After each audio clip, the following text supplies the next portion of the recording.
Hello, everybody. Welcome to Graded Point Live. Tonight we have a special guest, Mr. Simon Pothier. Pothier? Pothier, yeah. Pothier. I see. I got it right. Hooray! You were so worried, but you got it. Yeah, yeah. I wanted to make sure. I didn't want to say Pothier like Tug does, but like the first time he talked about, he's like, yeah, I really like that Simon Pothier. I can't pronounce his name. Hey, you sent me a message going, I'm so sorry I screwed up your name. It's okay. It's how they remember me. Hey guys, you remember that artist that Tug talked about that he didn't say his name? Yeah, that guy. Yeah. That's me. So, Yeah. hi, everyone. Yes, sir. Yeah, Mister. We call him Sim for short. So, thanks for having me. Yes, sir. Yeah, we're glad to have you. So we're looking at your campaign here. BloodHunt Payback is a XXXXH exclamation point or a debt in blood. Uh, I don't think you're PC, right? So you could say it. I Payback know. is a bitch. I think you can read between the lines, right? Oh yeah, I could definitely do that. Yeah, yeah. I do that as a joke. I know. I'm just playing along. No, you can't do that. I'm allowed to be a comp. Okay, I'll shut up then. I'll let you go. Tell me when I can talk, okay? I'll go Well, mute myself now. Well, I just ran off another guest. Great. But yeah, no. So you've was this a I was going to ask, was this a 60-day campaign or? I started as a 39. Okay, all right. But the thing is, most of my backers they would like me to reach 15K because I'm adding like the 1008 page and plus, like about 84 page about. Gotcha. So I decided to extend it an extra 20 days. Gotcha. Yeah. All right. But you're funded currently, but of course you want more money. I mean, obviously, who wouldn't? From what Yeah, from what we talked before this stream, you sound like you're a capitalist. So I do have a family to feed. Yeah, there you go. Like, Yeah. we all know that usually when we start our first campaigns, we put a lower goal, Yeah. but it's pretty much the minimum, like the minimum we can supply, we could say. Yeah, yeah. It's like Minimum expense. I've heard a bunch of different ideas for that. I mean, I've seen a lot where they do the $1,000 goal, so as soon as they hit 1,000, they're instantly trending, kind of thing. But I don't know. I'm kind of the mind. It's like, how about you? I think you should ask for what you know you will need as far as the basics, and Exactly. then everything else is kind of gravy on top of that. Like, yeah, that's why I went for the 3,000 because my second. I tried the first one like 2 weeks prior to that one, Yeah. but people just noticed me in the last 2 weeks, and Right. I went up to 46%. But when I came in with that one, I wanted to make it more like simpler, and because the first one was you had the colored version plus a black and white version. So it's not like printing a different cover book. It's like printing two different books. Right. So I had to start to a minimum of 5K to actually make it plausible because I'm from Canada. There's like let's just say like the majority of backers come from the States. So the Exactly. majority will Thank you. be like international shipping. So I had to calculate that the fact that half of my goal is technically shipping, Yeah. and that's what most people make the biggest mistake is they don't know that shipping is calculated in your goal, so they get screwed at the end.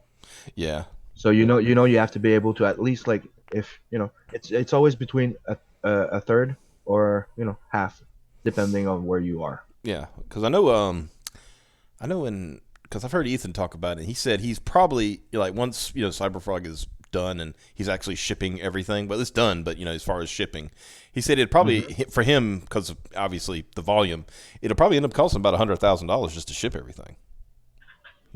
So Yeah, he has a lot of yeah. because I mean we were talking about international shipping offline, but you can imagine what kind of international shipping he's going to have to deal with. Yep. Yeah. So Because like you said, it goes almost half, like a third or a quarter, like a quarter of his backers are from international, if not more. Yeah. Yeah, exactly. So, And, that's why when I went with my second campaign, I just decided to do the black and white first, hmm so I could lower it down to 3,000 and just do like different covers, but not a different book. yeah. So I know that at least with half the money, I can hmm print at least enough copies to supply everybody and ship. Right. Right. So, give me the, as they call it, the elevator pitch for BloodHunt. Of course. Mm-hmm.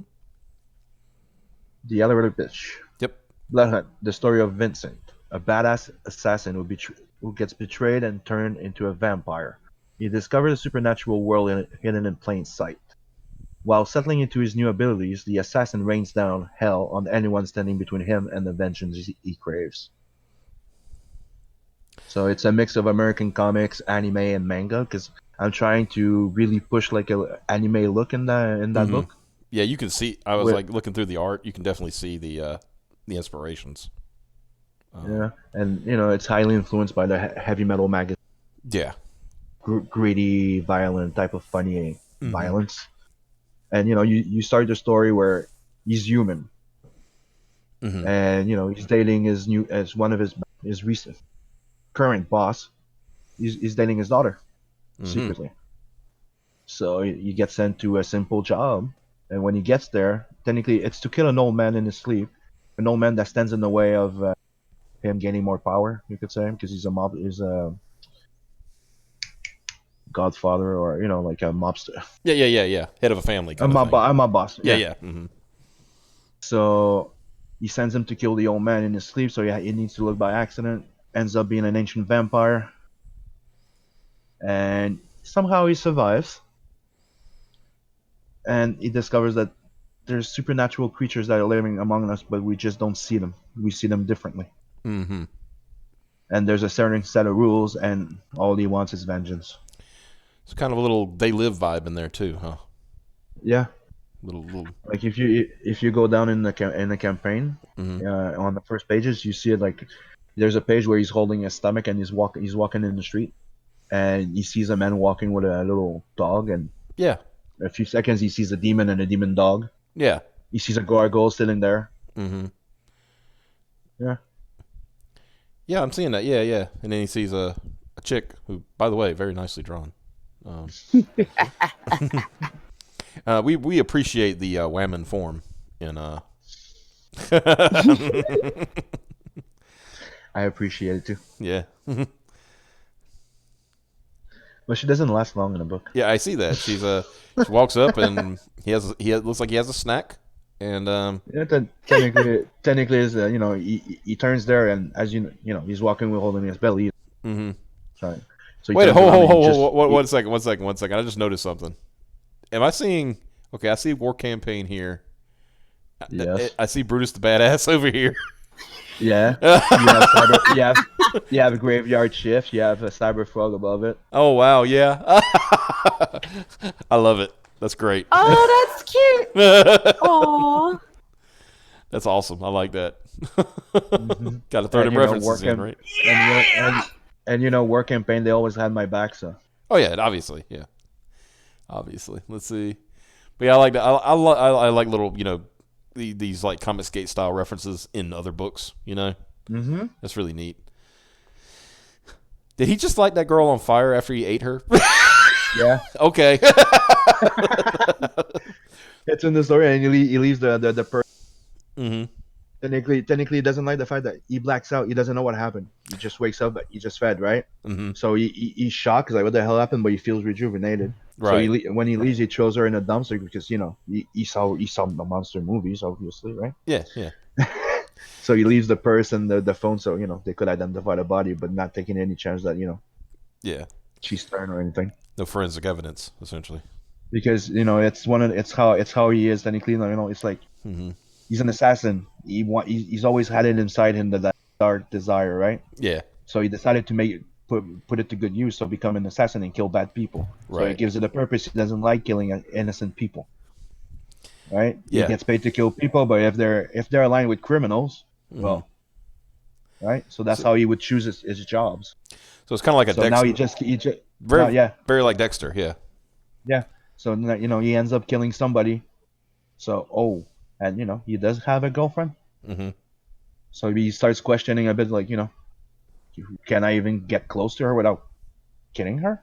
Right. So, but then he gets interrupted by a bunch of little Mm-hmm. hooligans.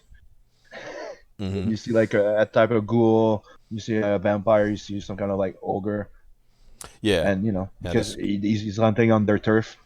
Mm-hmm. That's when you start learning that there's rules. You gotta Yeah. get a permit or something like that, or there's an order. They have their own rules because they cannot be seen, right? They Yeah. have to stay low, and the humans they can notice them. Right. One thing I Like noticed, there's a shot. scroll back Go. up to the where he was, after he had a snack. One thing, and this is like something Xavier isn't here. He might pop in at about 11 because he usually gets off work around then. Mm-hmm.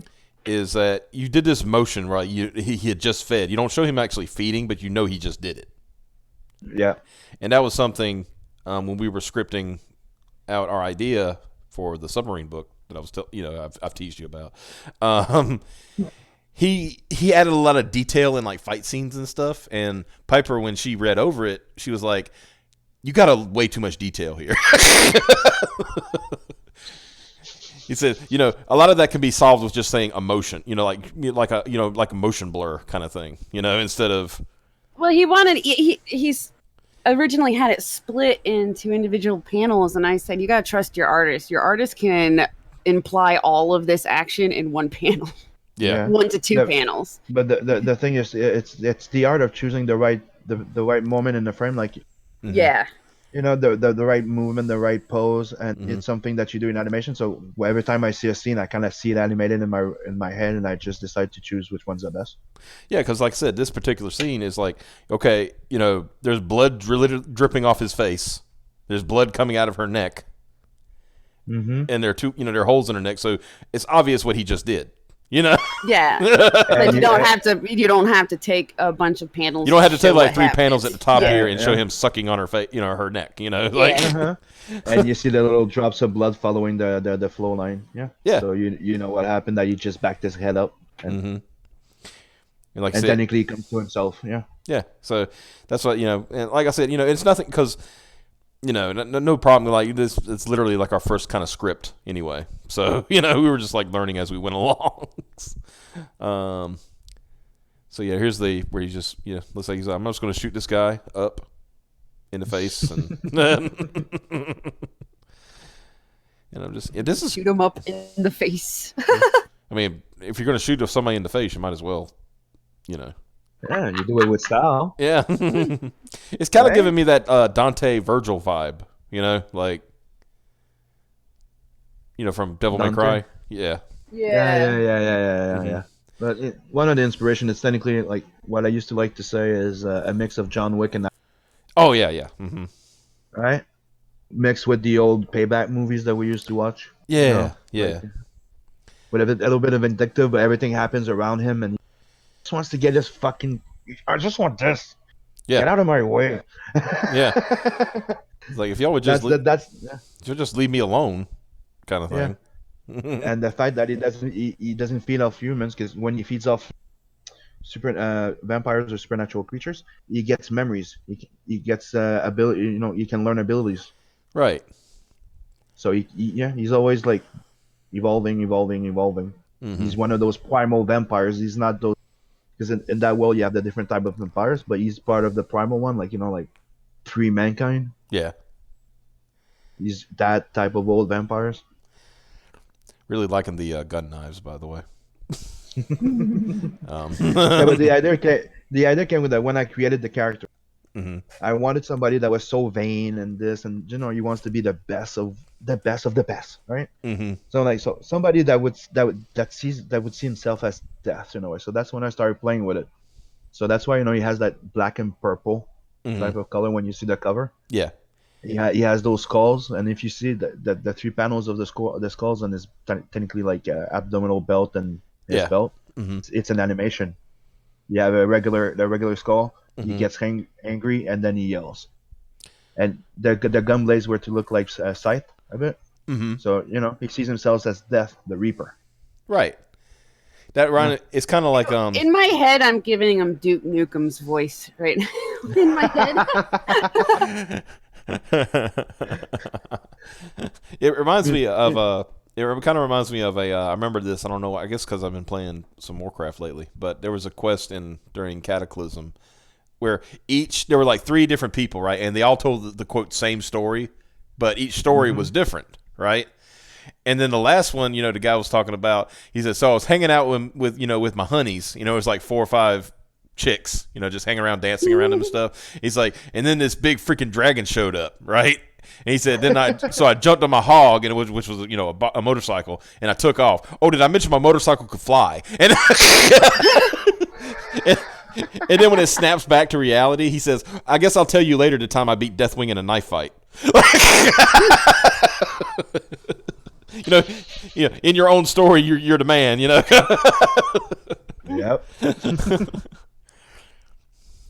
But I'm digging this art.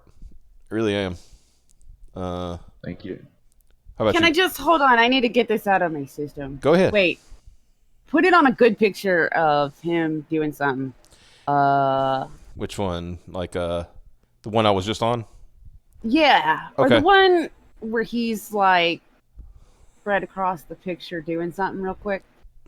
So maybe when he's eating the chick. I don't know. Like. Yeah. Scroll up a little bit. I know I see. If you just clicked on the second link ago. to the Indiegogo, you could just go look yourself.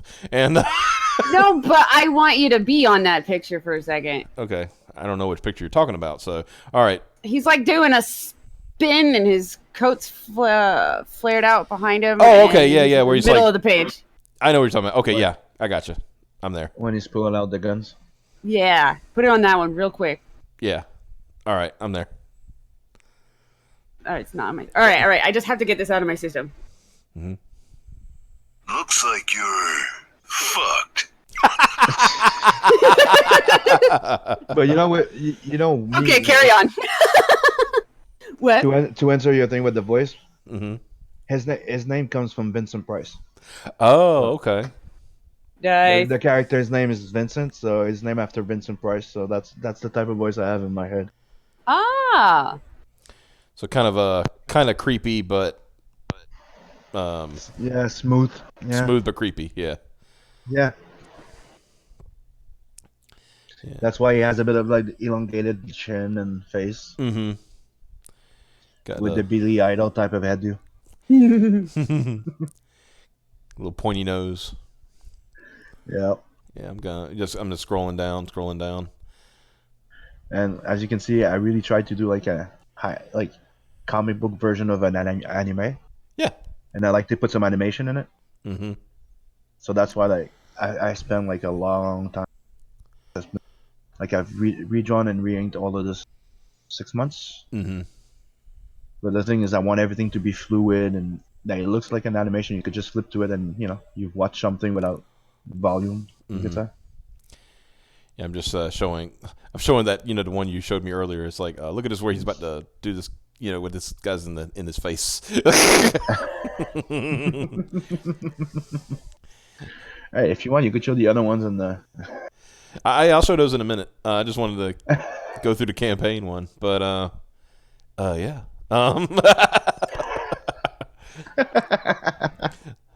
Like I said, this guy was having. This guy, yeah. Thank you, Nick. This guy had a bad day. Yeah. Yeah. You need a little chin up. Mm-hmm. So let's talk about stretch goals before we go to the tiers. Yep. So let's see. So 5,000. And this is one you're closest to right now. So Yes. 5,000. 2 backers will be randomly selected to be on the variant wraparound cover. Plus, everyone will get a mini print of a new illustration made only for this campaign. Plus, one lucky backer will be randomly chosen to win the original plus Vincent's business card. Yep. So some goodies, essentially. Oh.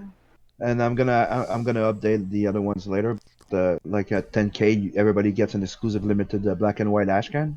of a new short story that's gonna be part of another book that I'm doing. Like it's an anthology of sci-fi, Right. and it's gonna be called Royal Rumble. So it's a full story of a warrior queen in space. Nice. And I'm trying to decide if I'm gonna be putting some free sketch cards or some trading cards. I might have like different artists drawing Vincent and making like a few trading cards. Gotcha. People seem to like trading cards. So I'm like, might as well put that with the Ashcan. It's bringing back the '90s vibe. Isn't it funny that all the things that we were told from the '90s, oh, chromium covers, that's just speculator. Nobody really wanted those, or trading cards, those are stupid. Yet all of those things are like big sellers in these campaigns. You know what I mean? It's like, I'm just saying. And at the end, at the 15K, that's when the book gets like an extra 10 page of story at the end, like the final fight with the vampires and the werewolves and everything. Instead of being 10 page, it's gonna be 20 page. I might go over a few pages, but I'm saying the book will be 80 pages about. Yeah. But one backer gets chosen and is gonna win a little bust, and I'm sculpting myself of Vincent. Oh, nice. Well, you said you sculpting said in polymer clay. Because you told me earlier, you said you did like 3D stuff, so obviously you would know how to sculpt. You got to have some kind of it. Freaking cool. Like one of the things I'm thinking of doing is people are requesting that I do some kind of like sketchbook of all the fan art I do. Yeah. Some people would like to have that. Oh, just give me a sec. Yeah, no problem. Well, I don't know how, but I'm going to blame this on Piper somehow. Whoops. Oh, this I'm is sorry. That's cool. That's cool. Where was I? You were talking about possibly doing a sketchbook of your fan art. Oh yeah, this of the fan art, and I was thinking of putting the proceeds, all the money I make on it, and buying a 3D printer, starting to make action figures and stuff. Oh yeah. See, that's another thing. Like people were talking about, like I know a few people said, yeah, I'd like to do an action figure, but I was like, well, 3D printers exist and they're not that expensive, and if you got the skill to do it, That's it. That's the thing. It's you need the sculptor. True. Yeah. It's like even if you do a 3D sculptor of it, you still need to know how to do it. Yeah. And to actually be able to print something decent in a decent speed without taking you like 5 days, you need one of those $10 printer. Oh yeah, definitely. Yeah, not a personal one. You'll need one of those. Yeah, you need a big boy. Yeah, you need a big boy printer. Yeah. The one that come out like dip in in water type of. That's the one I want. Yeah. Or you could just like you need to do it like old. Simon, you need to do it old style. I want you to like go get a forge, right? I want you to sculpt this out of metal and like just beat your shape into with a big mallet. Yeah, exactly. Yeah. And you could take video of you doing it, and that would just be badass, right? Like, and you put the AC/DC song in the back. I am Iron Man. Yeah, exactly. Was it those Man at Arm videos, and like just like showing the guy like sculpting the metal and shit like that? Like that could be you. Oh yeah. Exactly. Thank you, Macho Man. He said, "What you get? All books will be signed. That's nice. Be high quality black and white. All backers get their name in the backer pages. Yes. There's a BloodHunt sticker of the logo. Right. Let's see, BloodHunt sticker. Constant update everywhere. Yeah. On YouTube. Yeah. Physical book tier backers will get they all get the digital copy. And one thing I want to precise is the digital copy will not be sent to no one until I've sent all the physical books. This is something that I want to mention, because this is something I've been saying from the beginning. It's something important for the people that actually go and buy my physical book. I want to make sure that at least give them at least 10 days after I'm done shipping everything before I ship the digital copies. Which is a great idea, honestly, because you're well aware. Once the digital copy gets out, it's out. Yeah, because somebody, it's just the way it is. Somebody's going to share it with somebody else. It's just the way it is. But in the end, that's actually a good thing, because then more people know about your work. So. But especially when you're beginning, right? Yeah. We I'm just not kick it off. mailing. You're I'm not not mailing. Not many people are. Like I didn't want to have the digital, to be honest. Right. And I was talking with many people, and a lot of us were like, we don't like it. But when I said the point of for shipping, it's technically free money. Yeah.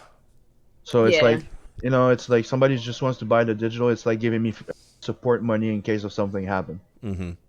So there's some people getting the physical and buying the digital. I'm like, yeah, you get the digital anyways. I go, I know, it's just like you said it. It's like a pillow.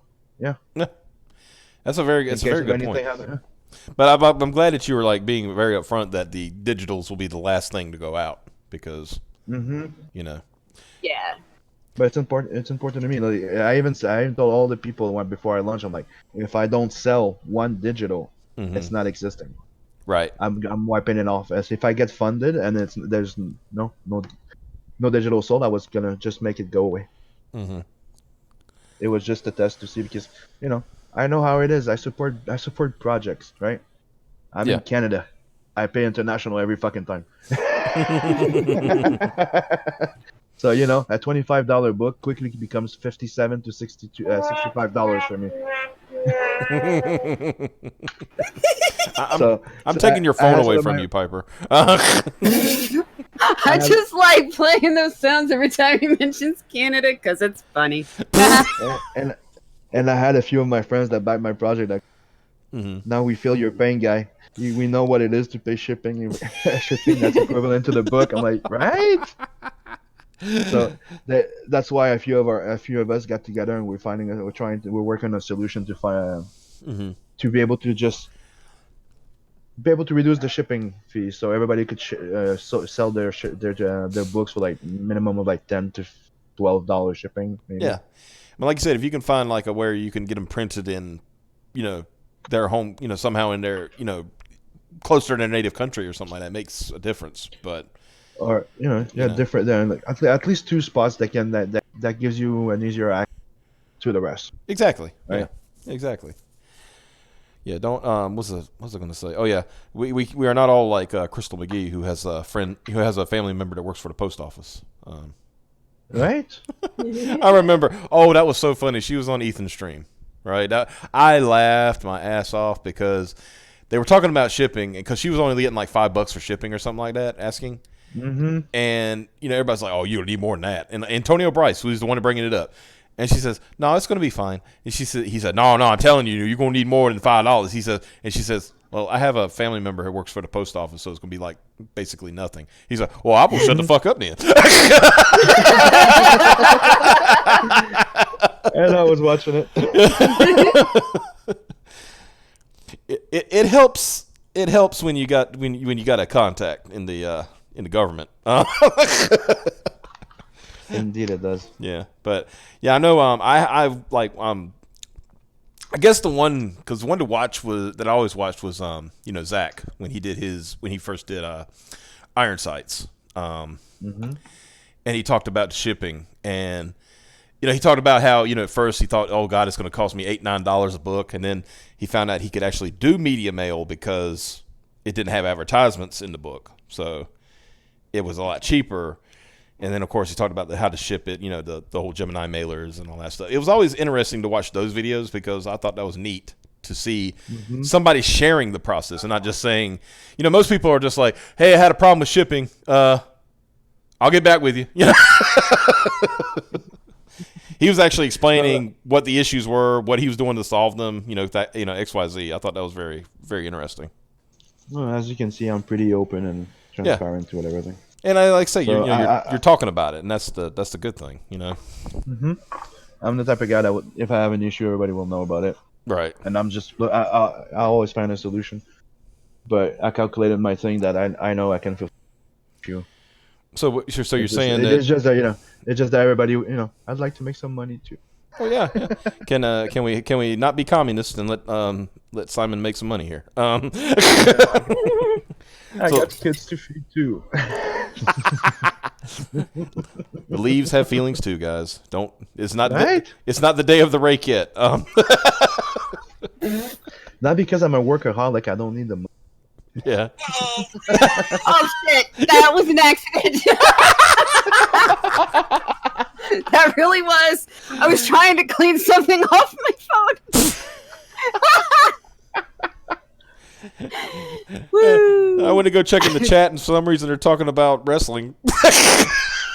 Really? I see like Stone Cold Steve Austin. He's got boomer drinks in each hand, cracks them open, and drinks them. I guess they're talking about yeah, me. no, you got to scroll way back because it all started with something about making or modeling a chick after you, this is what it's turned into. What? What? I know, right? You should really scroll. I don't. I don't know what's going on here. Let's see. Thank you, and also thank you, Jameson, for putting his link in the chat. I appreciate that. He's our regular. He's also our law student, so he's a big help with explaining things when law stuff is happening. Let's see. Octodad runs this thing. I just work here. Oh, that's you. My friend Wyatt's in the chat. So, yeah, Wyatt. Hey, Wyatt. Like I said, he's going to be on tomorrow night. I talked to him. Oh yeah. Yeah, I talked to him yesterday. So tomorrow night I'll be on the chat. Okay. There you go. I'll switch places. But yeah, he was. I had to talk to him a little bit, and what it was kind of sucks because like what it was, I talked to Mandy obviously, and then she talked about y'all, and I said, well, I'd love to have them on, and you got with me first, and no offense, Wyatt, but I kind of forgot about you. I did follow him. I followed him with the intention to, get with him, but then I forgot. I had one of those days. But yeah, let's see. Great point. I think 22 James made a reference for the female interest in BloodHunt to be modeled after me. Why would? I know, right? I was gonna say I'm over 300 pounds, 6'2". I don't think that would be a good model. Yeah, exactly.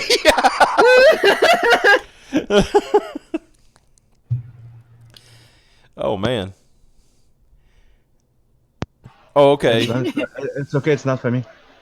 Say, I graduated bar exam next week. Well, good luck on your bar exam. Hope you pass it. Then you can go down to Texas and straighten all those people out.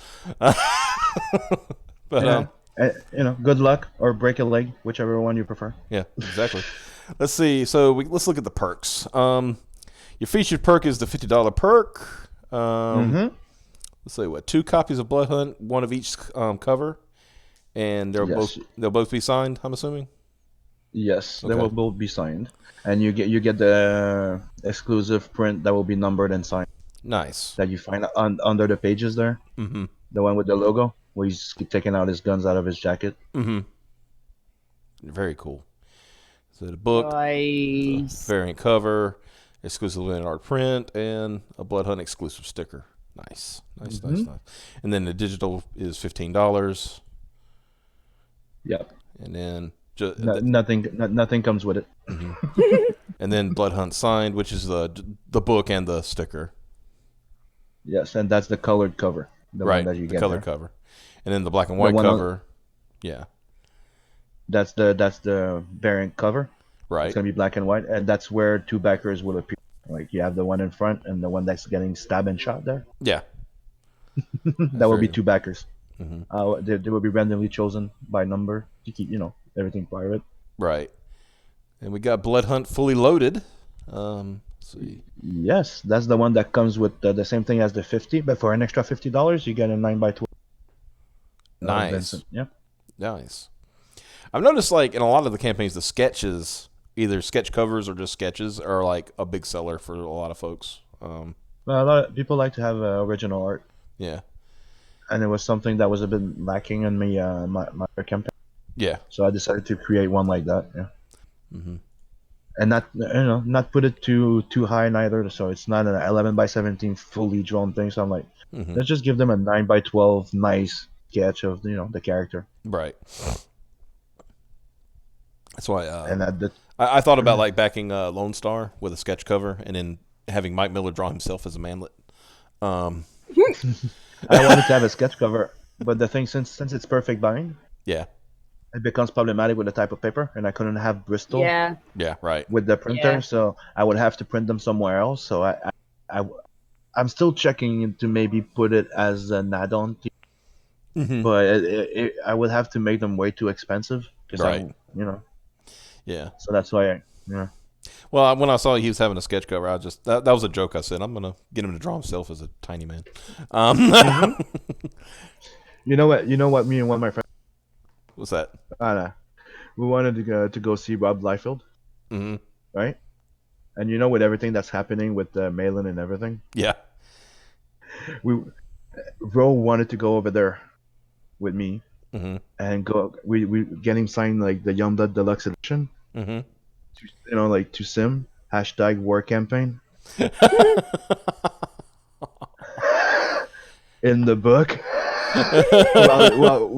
while Ro would have been filming. Oh but no! he canceled his appearance, so we just canceled the. We didn't go. That would have been funny. Yep. I think the more offensive thing was like say draw feet and Yeah. Or can you just put the date of the day that you're gonna give Malin his.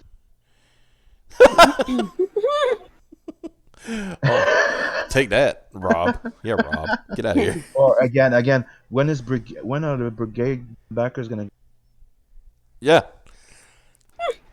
It's kind of like there was a video I saw earlier. It was it was a video this guy made. He said we're looking for Richard Pace's crowdfunded book,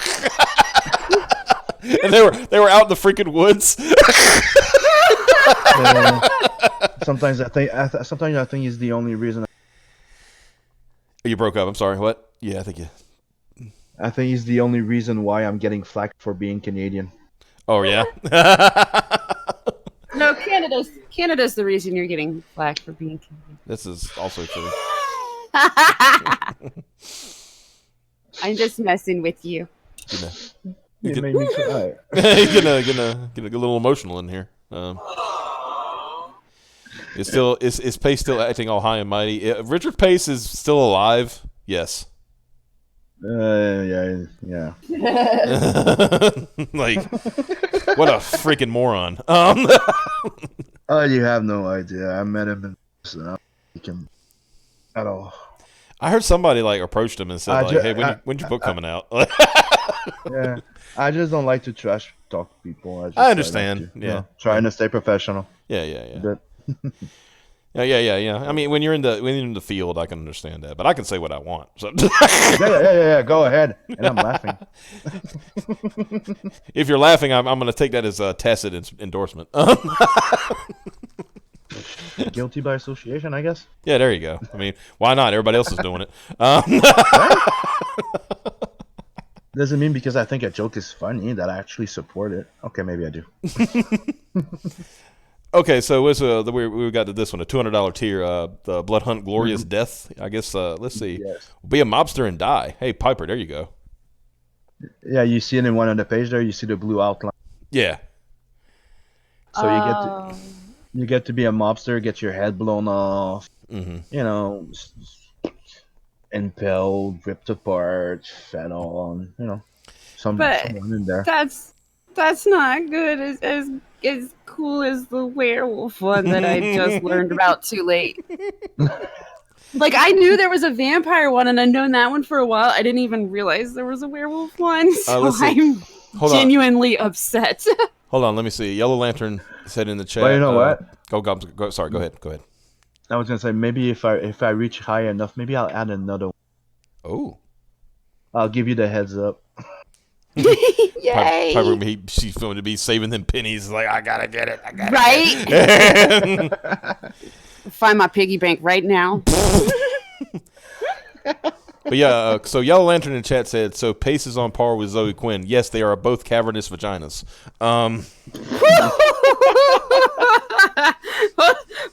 Hold on. You okay there? Piper, you all right there, big guy? Yeah. I just came with that on the fly. I'm sorry.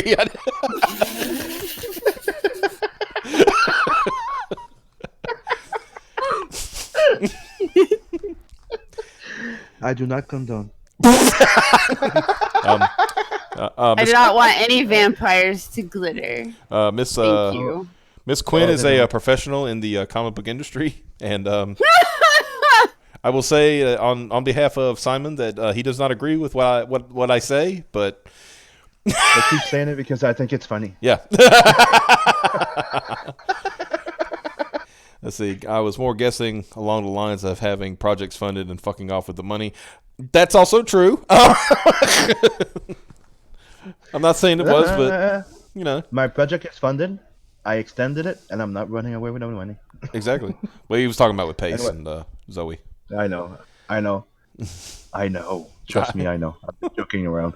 I know. Yeah. But the thing, I like to tell people that the book, 52 pages are done out of 64. Right. I'm just waiting to finish the book. Mm-hmm.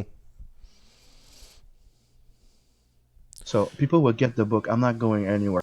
I got other books coming after too. I'm planning on. I have like 3 years planned already. Mm-hmm. I got 4 IPs to myself. I'm working on the CG Jumpstart there with that. I have another book. Mm-hmm. I'm working on something called Seed of Yggdrasil. Mm-hmm. With Starcast. Okay. I don't know if you guys know him. I've heard the name. Something called Demons and G-Strings with Starcast. Oh, that's what? Yeah, if you scroll up, he does kind of a If you go in the chat, there's a little demo there. Something he was working on. And Piper is campaigning in the chat. Help me crowdfund being a werewolf in his book. So there's going to be a GoFundMe for Piper to get the money, so she can crowdfund it. She's going to crowdfund her ability to be in a crowdfunded book. I have to say, if that happens, I will be forced to do it. I will add another werewolf. That would be amazing. There you go, Piper. You gotta come up with $400 in crowdfunding. Quick, you guys! Quick! I like it's like quick, like today, right now. You can still buy my dishwater. Okay, sorry. I was thinking of selling my shave water with my little hair in it, so at least everybody gets my DNA. Yeah. Compared to the other one. Yeah. When that whole thing started, when she started that whole like bathwater thing, so we made a joke because Piper's a mom, that Piper would be giving away her dishwater or would be selling her dishwater. Yeah. That's why I made gamer mom dishwater. Gamer mom dishwater. Yeah. It's about the same idea I had behind the shave water. Yeah. I am a dad, and you want my beard? Yeah, a little bit of stubble, Yeah. You can't grow it. You want to fake it? Mm-hmm. Yeah. Hey, maybe the guy wants to vape it. I mean, Right? God, that was the ultimate troll when that guy was pretending like he was vaping her bathwater. I know. That was funny. Gamer mom dishwater. Yeah, man. Yeah. MILFs are popular. Yep. Why do you think she's called Gamer MILF Fluids? Yeah. It works. Yeah. It did for her. Yeah, she did. Okay, now I don't know because now she's about to get sued. Hey, that one chick, she's got she might have blocked down on bathwater and shit like that, but she ain't no MILF. She ain't had no kids, so that's nope. She can't sue for something she ain't done. No, but you know why she's getting she might be getting sued. Because you know the rumor that people were getting an STD because of the water. Oh yeah. Oh yeah, that was fake. Yeah, but it was fake. But the fact is that she came out like a fucking ditz, saying it can't be. I never was in the water. It's not even my. Wow. Wow. Mm-hmm. Yeah. So that's where she might be getting sued by a. Wow, what a moron. That was stupid. Nero Altis, what? You know what's really disturbing though is she didn't say it can't be. I don't have herpes.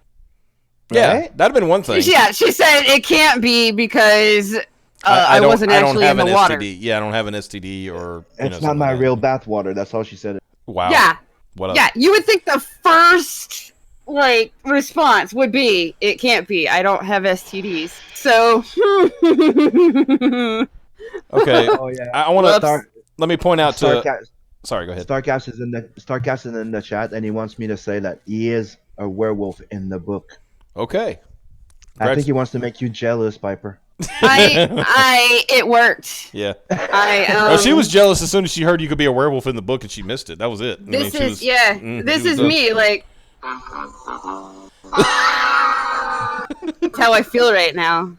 I gotta point out. I think it's on. I gotta point out something to Nero Altiz because he said like vaping dishwater. Okay, there was this guy, and he was trolling the shit out of everybody. Right? Mm-hmm. Good man. I can appreciate a good troll. So he said he finally got his bath water, which he didn't. He made the jar himself, right?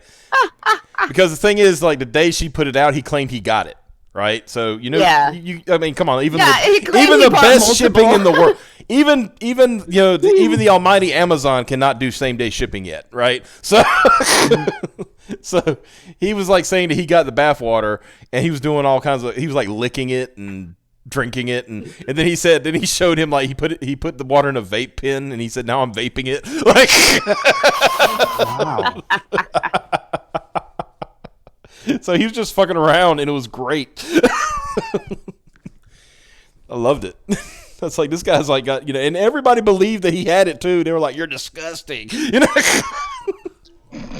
because he said something like vaping my goddess or something like that. Yeah. Oh, it was. He was just having fun. He was having a good time. It was funny.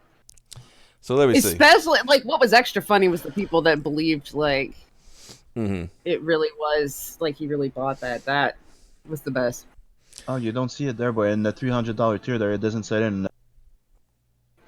that the 9x12-inch sketch that you get in there, and that one, yeah, it's actually Vincent and you as a vampire. Oh, okay, so it'd be both you and the main character.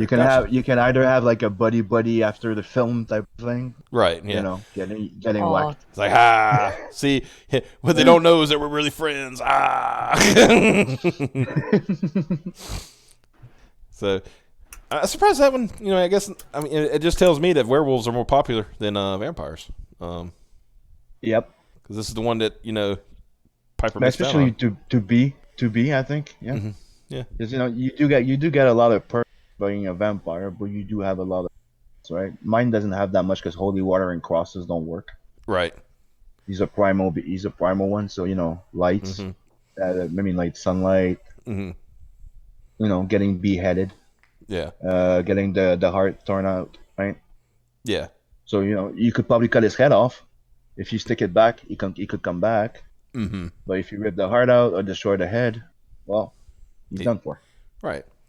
It's kind of like, I remember this. I forgot which. It was a movie with it had Dracula in it, and they did the whole cross thing, and he he showed the cross, and he acted like he was afraid of it. He's like, oh, like covering himself up. And then he just went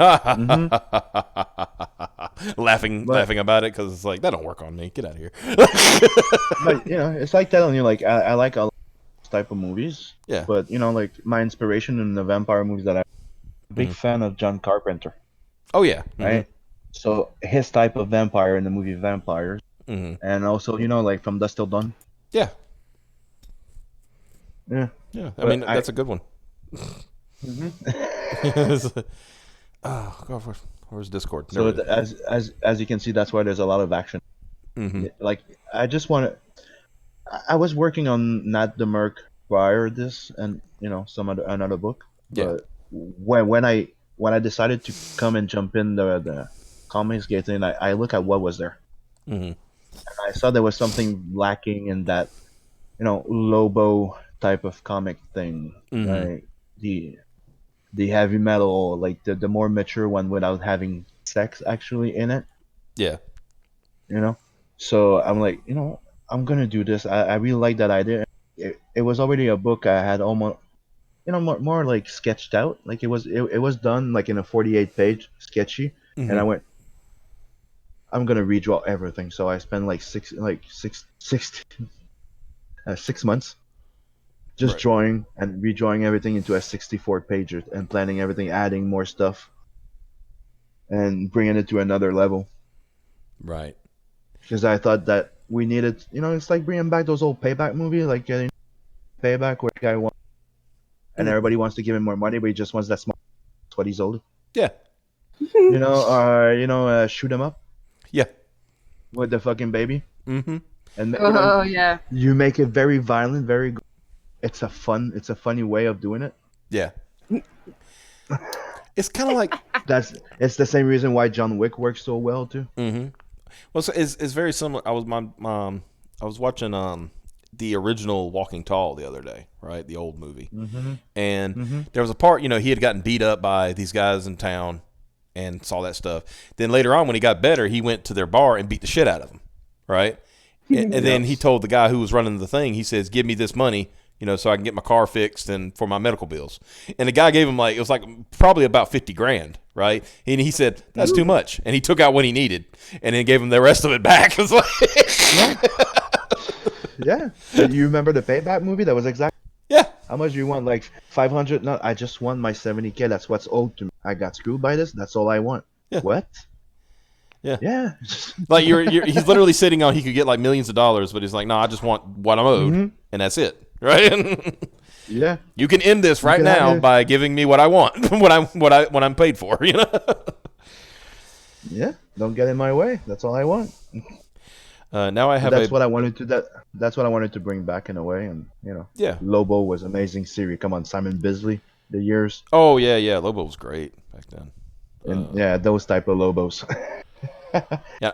Not the sparkly one they tried to do. Oh yeah, God. I put your the thing you showed me earlier. For the I guess that's for the G-string thing you were talking about. Demons and G-strings. Demons and G-strings. Yeah, I got that up. I got that what you started on. I hope my boomer internet's not making it look bad. But It looked yeah. So Yellow Lantern says, "I now have a bad mental image of a thought Terminator porn parody involving Belle Delphine as Sarah Connor, and her number one beta orbiter goes back in time to save her. Come with me if you want. Come, CUM, with me if you want to live." We have a great chat. See, that's why I'm hardcore. I want to get to 1,000 subscribers so bad because I really want to see what they do to us in a super chat. Well, yeah, where they actually had to pay it, when they pay us to enforce us to say this stuff. Just to say the stuff out loud. Yeah. You just have to. Yeah. Yeah. It's kind of we would be literally like Nick Recato. Nick Recato says, "I'll read every super chat." That's that's the covenant that he made with his chat. And yeah, it's just hilarious some of the shit that they make him say. One of our the guy Xavier, one of my co-hosts, when he super chatted Recated many times, asking him about the Principality of Xeon, and and can I get a 6 Xeon? Like one time, the game developer Mark Kern. Mm-hmm. Yeah, the guy from Minecraft, no? Yeah, or Warcraft, yeah. But Warcraft, sorry. Yeah, that's fine. He was on Nick's show one night, and of course Xavier had to send in a super chat, and of course it was about Gundam, and it was about the space noids, and and so he said, he said something. He asked the question. He said, for Mark Kern, he says, do you feel that the Federation is oppressing the space noids? And then Mark Kern says, "Is this about Gundam?" He went, "Yeah." He went, "Drop the colony."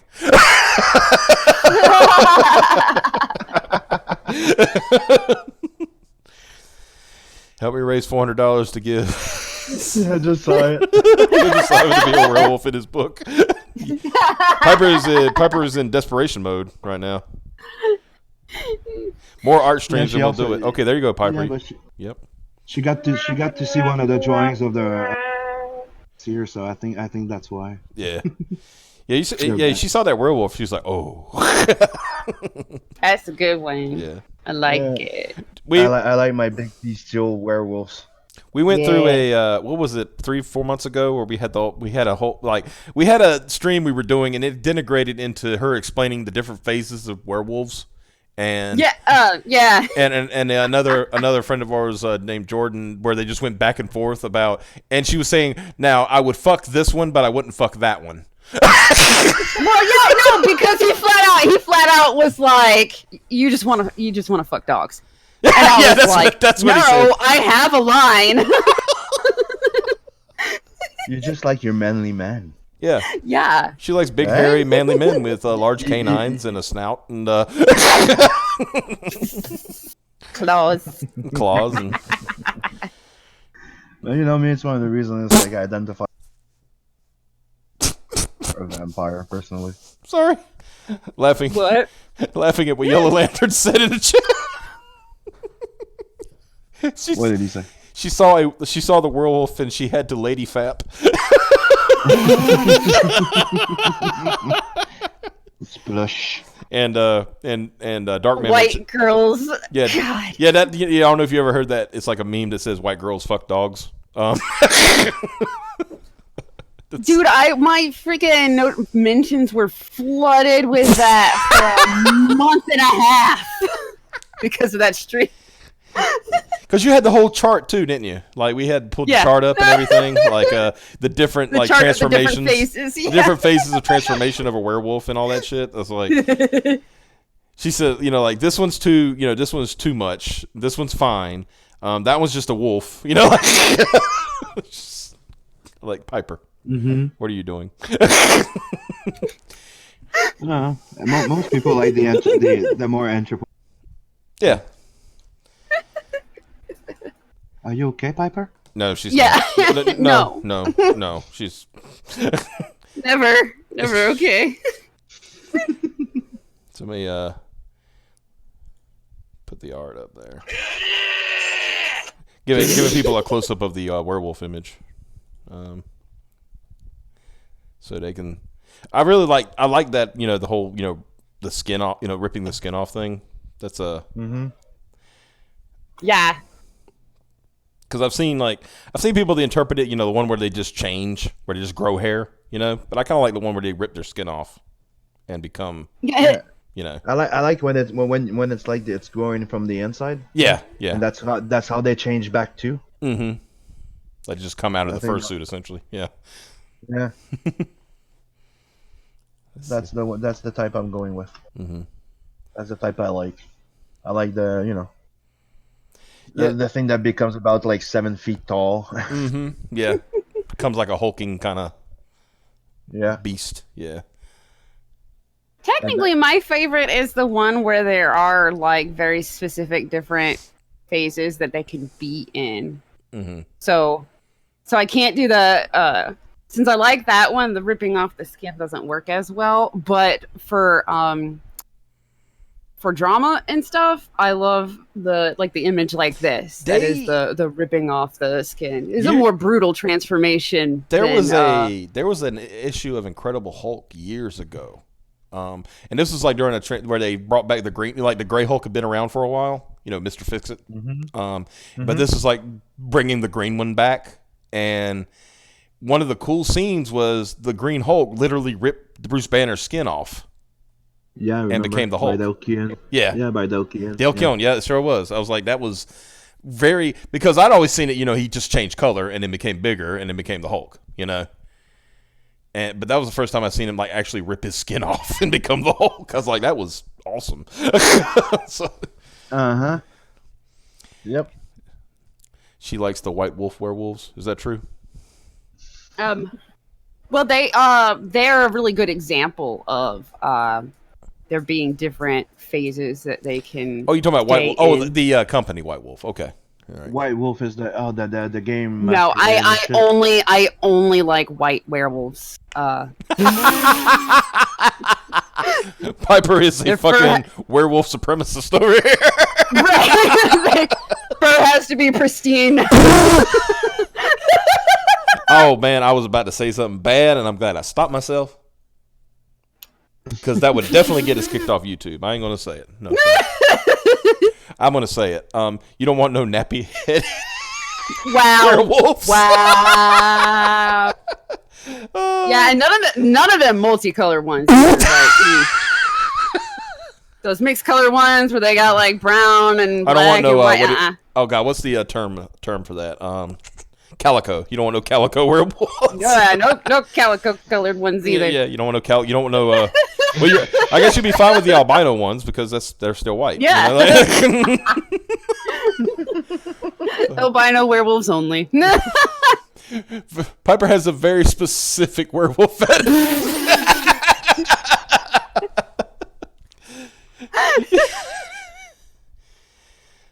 Don't want no metis werewolves. I don't know what metis means. Piper races toward wolves. Lol. Yeah, I mean, only to certain segments of the wolf population. Not, you know. Oh, there you go. It worked. I just put an image in. Okay. Ooh, nice. When we were talking about my different projects, my personal, my creations. Yeah. There you go. Okay. I will open that up right now. So there's BloodHunt, which is the vampire. Mm-hmm. Not the Merc, which is a sci-fi. Yep. It's technically, you know. And you have Wolf Dragon, which is the story of the last dragon on Earth. Nice. And, you know, technically he's been here since the year 360 or something. Mm-hmm. He was raised by an immortal knight, and it's highly inspired by the, you know, Knights of the Round Table. Right. The Arthurian legends. Mm-hmm.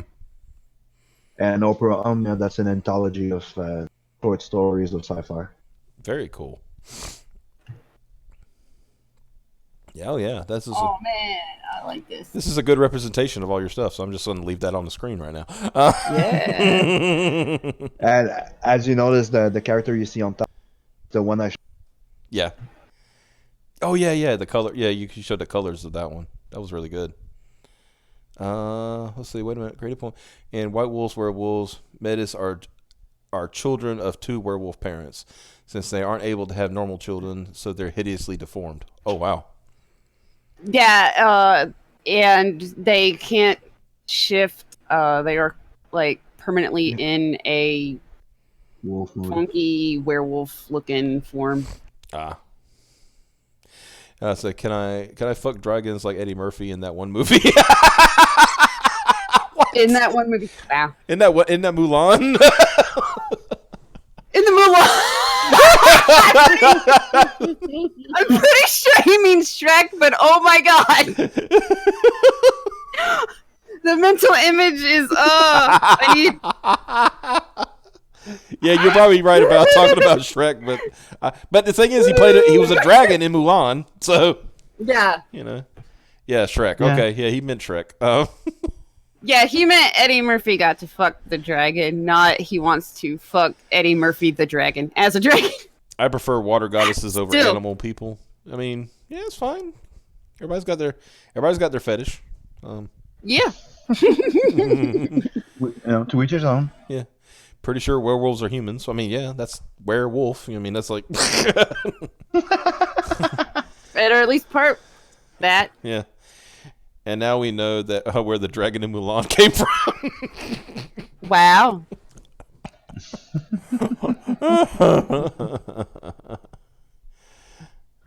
Funny. Now, you got to watch out for those water goddesses, man. They get around the ocean. They can fuck you up. I'm just saying.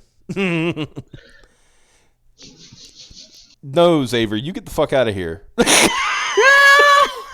I don't want to see that shit in my chat. Kobold pussy? Really? Get the fuck out of here. Also shares the name with a Final Fantasy mobile game. Oh, yeah. You're right about that. Oh, yeah? I'm talking about Juvia. Oh, Jesus. Y'all people, like, once again, the chat's just talking about something totally different. Right? Derailing the shit out of shit. Yeah, y'all were talking. Y'all talking about that weeb shit? Is that what's going on here?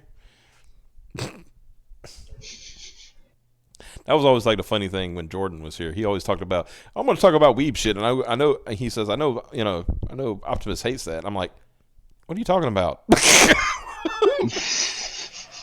Like I enjoy anime. I what are you miss talking Jordan. about? Yeah, I was like, I enjoy anime. What are you talking about? Get out of here! Oh God.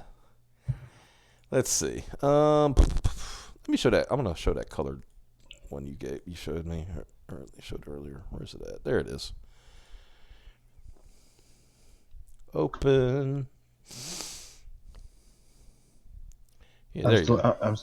I'm still slowly working on that. On the demon.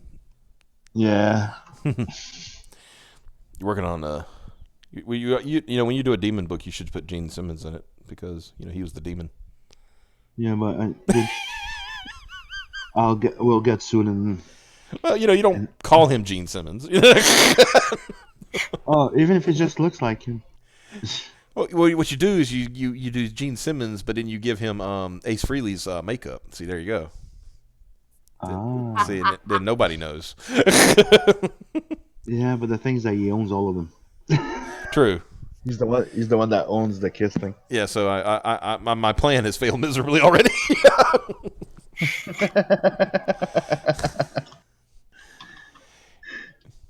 Well, you're not following. The chat is right. Yeah. Let's see. Check out Fire Force, Kimetsu no Yaiba, and Vinland Saga.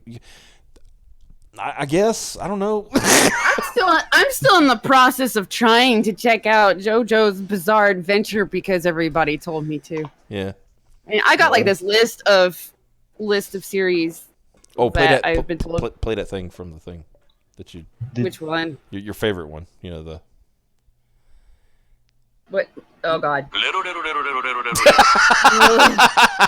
I don't know why that would creep me out. Dude, that was so hard to get through that episode. Because it kept doing it, and I kept having to pause, and I'm just like, I can't breathe right now. I can't breathe. I'm done. I'm dead. I'm dying. I'm dead. Yeah, I'm done. I'm out. I'm done. Yep. So, okay, let's go back to the campaign because probably a good time to close out. A campaign? Yeah, it's yours. Oh yeah? I got a campaign? Yeah, let's see. 4230 at that time. Let's see if it's going up any. Still 4230. I'm disappointed in my chat. My chat is. I have a poor chat.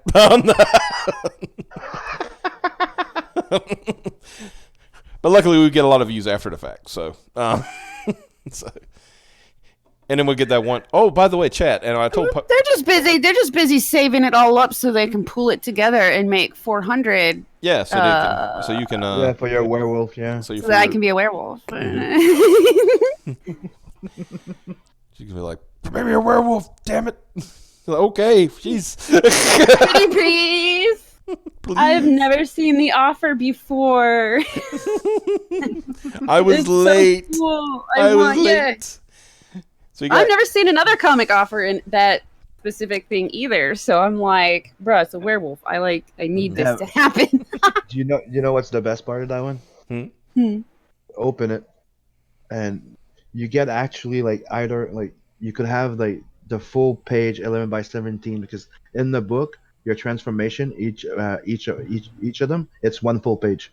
Oh wow! So you were getting either a by 17, like a high quality sign, or you could get like a print of the original concept art. So you could choose which one you wanted to put on your wall. Plus you get 11 by 17.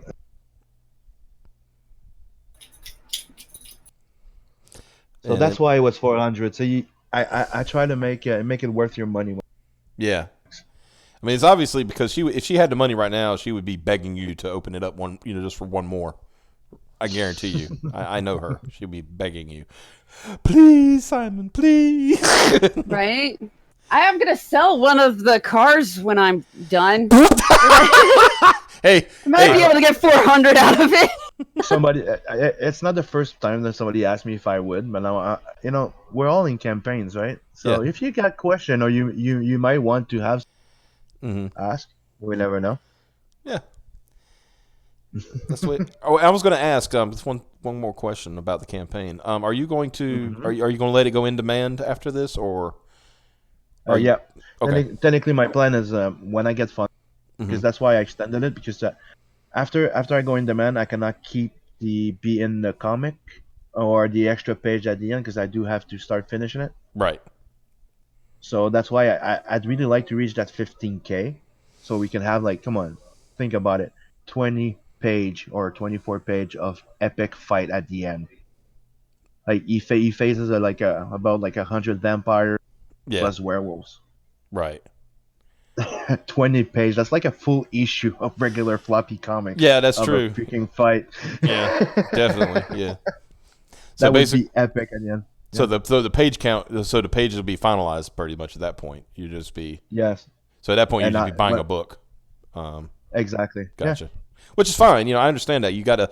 I was listening to Ethan today, and he was talking about the chromium cover thing with that he's doing for the Cyberfrog. For the first Cyberfrog and then the Salamandroid cover. He said he's learned a lot about chromium, and the biggest thing is that once you set that as a goal and you reach that goal, as soon as you reach that goal, go ahead and send in so the cover can be made, because chromium takes a lot longer to make than the book, essentially. So, let's see. I got a question in the chat. Would you rather be stuck in a room with DC Douglas, or Tim Sawyer, which is Doyle? I'm an all-day buffet. So if they want to come, if they both want to be in the room.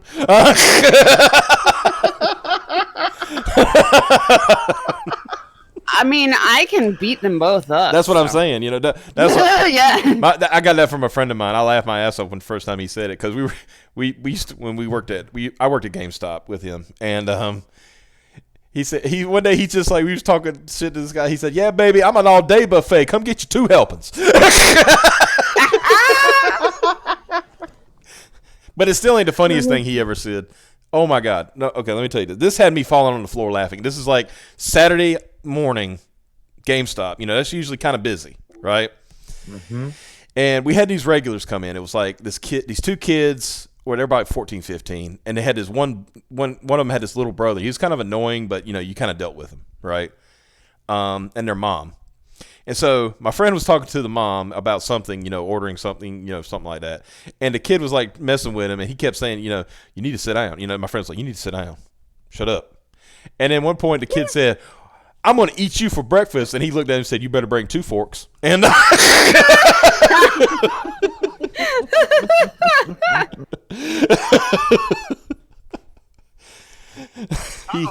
yeah, exactly. He always had a way with words in in retail.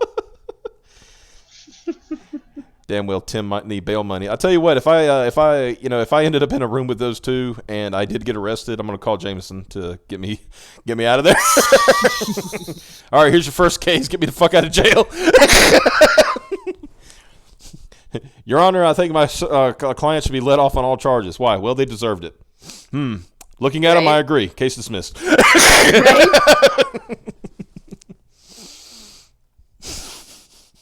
But yeah.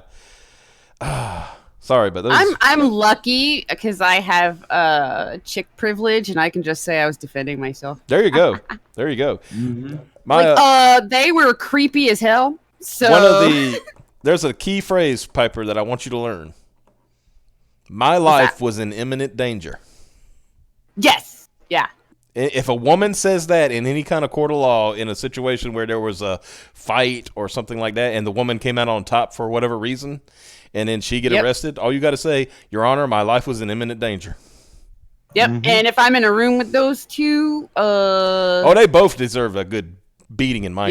Yeah. I mean, that's just What does Xavier say at this point?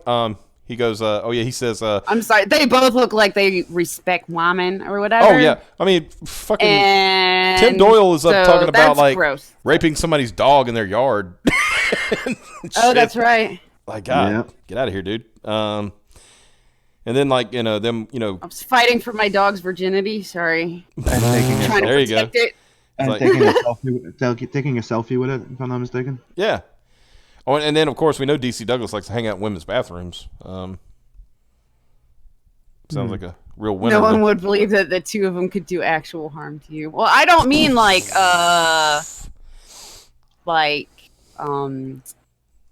painful harm or whatever. Oh, Tim Doyle looks like a fucking bowling pin. Right? Yeah, it's like he's just like a little. I mean, they could just whip their freaking peanut out in Minecraft, and that's nasty enough. In Minecraft, and that's nasty enough. Squeeze it and it pops. That's enough. I mean, and that's like I said, these kind of people, they go after people like Tug and Umbrella Guy and all that stuff. Yeah. I mean, I had an entire rant stream on that. What, Tuesday night? I think it was. Yeah, I mean, let's put it this way: my mother downstairs, she could hear me yelling. Look, you know what I said earlier, but I will say, no matter what, doxing ain't good. Oh no, I don't agree with it. I think it's a bad thing. I'm not sympathetic for those that do it to themselves and then try to play a victim. Yeah. Exactly. But I am like somebody like Tug, who was, I think we can all agree, Tug was he's very protective of his anonymity. Mm-hmm. Very protective of it. I mean, the guy, for Christ's sake, he wore a freaking mask for 3 days to try to protect himself. And I can respect that, and I should respect that. Like I said, I'm never gonna, unless he tells me otherwise, I'm never gonna like mention his real name here, because even though it's out there, I'm not gonna like say this is XYZ. That's not, because that I don't think that's showing respect to him. And exactly. And the fact that, and like I said, the big thing that bothered me, and Piper really bothered her, because Piper's had a run-in with Renfamous and Chrissy before herself. Yeah. Mm-hmm. And the thing that bugged me is like how they try to act innocent after the fact. Yeah. Oh, we weren't talking about him. We were talking about this other guy who has the same name. Like, yeah. Yeah, I believe that. It doesn't help that the guy, what's his name, that Shannon McCormick, confirmed that's the name. Yeah, it was already confirmed that was made specifically to do that. Yeah. And that freaking pretending that it was some random actor was the backup story. Yeah, I'm so sure that they're gonna make a Stan account for this one random dude for Neville Longbottom. Mm-hmm. Exactly. So sure. Yeah, and giggle and wink about it. Like I'll say one. With emojis. I'll say one thing. To me, Doug, not Doug. Yeah. Tug. Yeah. He's a hero to me in Comics Gate. Oh yeah. Right. To me, that's who he is, and as much as Ethan and your boy Zach, I got through with him, but he's the one that inspired me to want to really be full on CG. Yeah. Right. Mm-hmm. So, and I came out, and I know that he doesn't support that much CG, and I came out and he was promoting my book. Yeah. Yeah, I mean that's the thing, because he talks about, and I understand where he's coming from when he talks about he doesn't platform anybody anymore, but he does to a degree, because he will mention those that are, he's interested in, or he, as I say, trusts, right? Yes. And trust is a big thing, and especially for us Southerners. And Piper, she's a Southerner too. She just lives in Ohio. And I'm going to call you an honorary Southerner, because you kind of, even though your accent, you still got to, you still got. I'm from just talking to you. I can say, tell you had the same kind of value system. It's just that trust is a big thing. When you violate that, I'm done with you. Mm-hmm. And the thing is, don't think I'm mad. I'm not mad, right? I don't get mad about that kind of shit. But if you violate my trust, all right, I forgive you, but I'm done with you. I don't need that. Nobody needs that in their life. I mean, the thing that happened, like, a couple months ago, what happened with Tug and Nasser, that was bullshit. And I called Nasser out on it the other night. I said, I hope he's listening because he's a piece of crap. Don't show somebody. Don't put somebody's when you're having a direct message with somebody, unless it's like something where you're trying to prove that this person is like threatening violence against you or something like that. Don't put that crap out there. That's not nobody's business. No. And you're just trying to do it to prove a point. No, fuck off, dude. I did that once, and that's freaking video. But that was to show what what's his face was lying about with that science comic stuff. Oh yeah. I know what you're talking about. But but that's like to prove a point on something that true. happened. Yeah. That the other thing was like it's a personal freaking DM. Yeah. It was about no. And a very, very, very personal thing. Yes. I just hope Tug sues the shit out of the orca, the ass kisser, and the skinhead. That's a good way to put him. Hey, Mandy. Mandy's in the chat right now. Mandy Summers. Oh, hey, little sister. She hailed you, and then she just she still thinks I'm a transformer. Which is fine. I identify. Justice Optimus. Well, yeah, it's like I identify as that. So it's Hey, little sister. She's sweet as sugar, by the way. No, she's my little sister. She's my little sweetheart. Aww. Let's see. Yeah, welcome back. Exactly. So, a little dry here. Piper, take over for me for a second. I'll be right back. Okay, what are we talking about? Talk about the werewolves in your book somewhere. Yeah.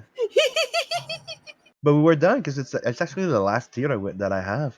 But one of the things that I was thinking of adding in there, I'm thinking of when we reach the 10K, I'm gonna start doing like each tier stretch goals. I'm gonna do like 20 sketch cards and just put them for free in comics. Something I'm thinking of doing. I just bought the sketch cards. I think that's cool. Imagine you open your comic and I'm one of the lucky ones. Like not a draw, just like randomly put in books. Oh yeah, that's actually super cool. Yeah. Because I think that's one of the things that was missing in campaigns, and that's why that I was able to get. I tried to give cool free stuff and something like things that are like a draw. Yeah. Like get on the cover. That's something that would be expensive usually, but you get to be in the draw for it. And to me, it's like it makes the shipping being like a lottery ticket. Yeah. So every time we go up, well, you get extra stuff. That's a good idea, because then that's more motivation for people that can only afford like the lower tiers and stuff. Exactly. To well, I might get a bonus for this, so that'll be neat. It's also motivation for people to want more than one copy for more than one chance too. Exactly. That's pretty good. The only one that don't get in the. Oops, I'm sorry, you broke up. I said the only one that doesn't that won't get the reward is the digital. They're not eligible for it. Yeah, that's true. It's that would be kind of hard to deliver on that. It's only for the physical book tier. Yeah. Yeah. Xavier wants to know if you like subs. Piper submarines, not hot girls in bondage. I'm back, by the way. I was gonna say I like the sandwich. I mean, that's good too. Oh yeah, that's true. There is a sandwich. Yeah. Steak pepperoni is my favorite.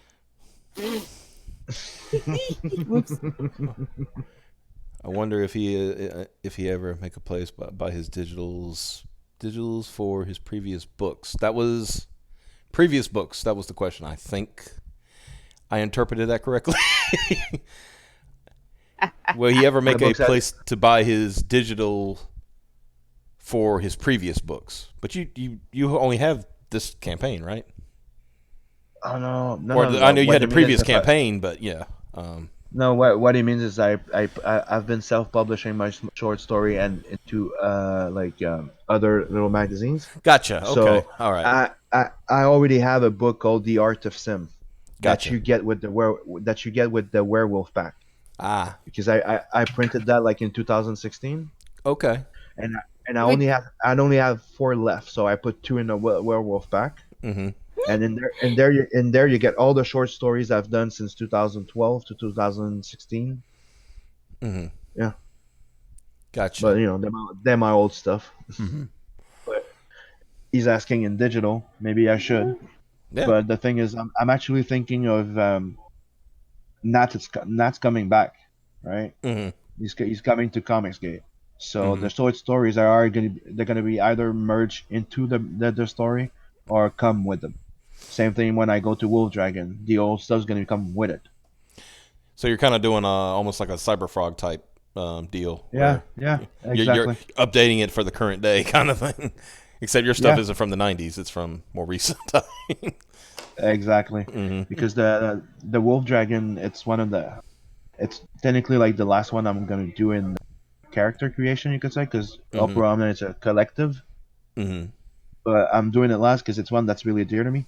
Because it's the first one I did in 2009. I Gotcha. did a fanzine type of printing, and he's the one that technically got mentored by Michael Turner. I was Oh, meeting him every year, yeah, man. in Toronto. Mm-hmm.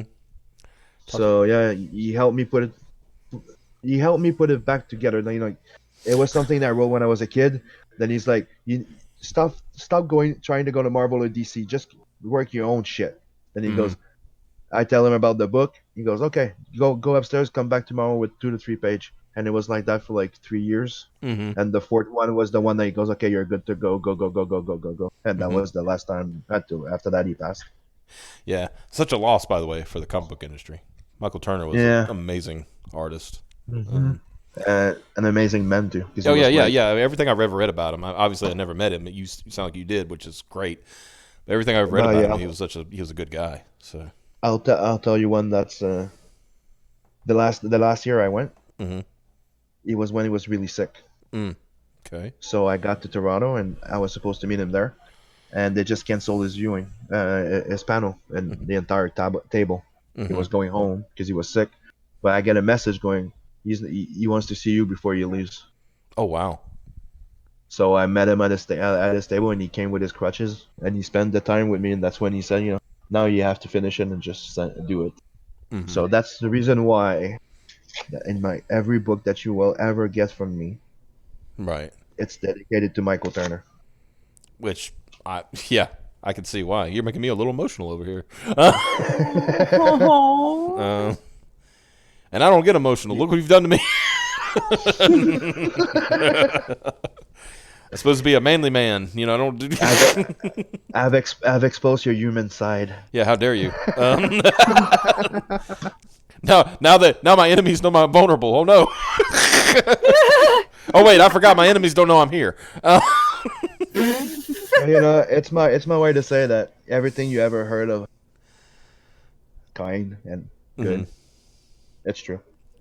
Yeah, like I said, I never heard anything bad about him at all. No, never. So. Damn it. The reason I say I'm not here is this is running joke. When Piper had her dust up with Renfamous, we did a stream because Piper says I'm not going to just fuck it. I'm not going to talk about this on Twitter. I'll just do it on stream, right? So we did a stream. Well, yeah, because each individual wanted me to post the proof, the same quote, crap unquote. instead of going and looking where it already was and shit. So I was like, well, okay. The brief history is Gail Simone was claiming she didn't know who was that guy Eric Esquivel was, right? Yeah. Even though we've got there's plenty of proof that she had done books with him. She does. And yeah. Knew who he was. She knew who he was, and she was just trying to cover her ass because he got found out. Yeah. So Piper was just saying like, oh look, here's Gale again covering for something, blah blah blah. Piper, I will say she didn't have the full context, but she was just. I think you said something to the degree of Gale covering for them because it's on her side. Well, what I accidentally said was Gale defending. Yeah, what she didn't do. And what I needed to put was Gale covering. Hiding, keeping quiet, covering. Yeah. Uh-huh. And then, of course, because nobody can fight their own battles. Here comes the land whale of Texas, jumping in, and having to go at Piper, and then she mentioned something about Ren mentioned something about her being a victim of sexual assault, and then Piper says, "I can sympathize, so am I." Then it became, "Oh, Piper's just using her sexual assault as a shield." Yep.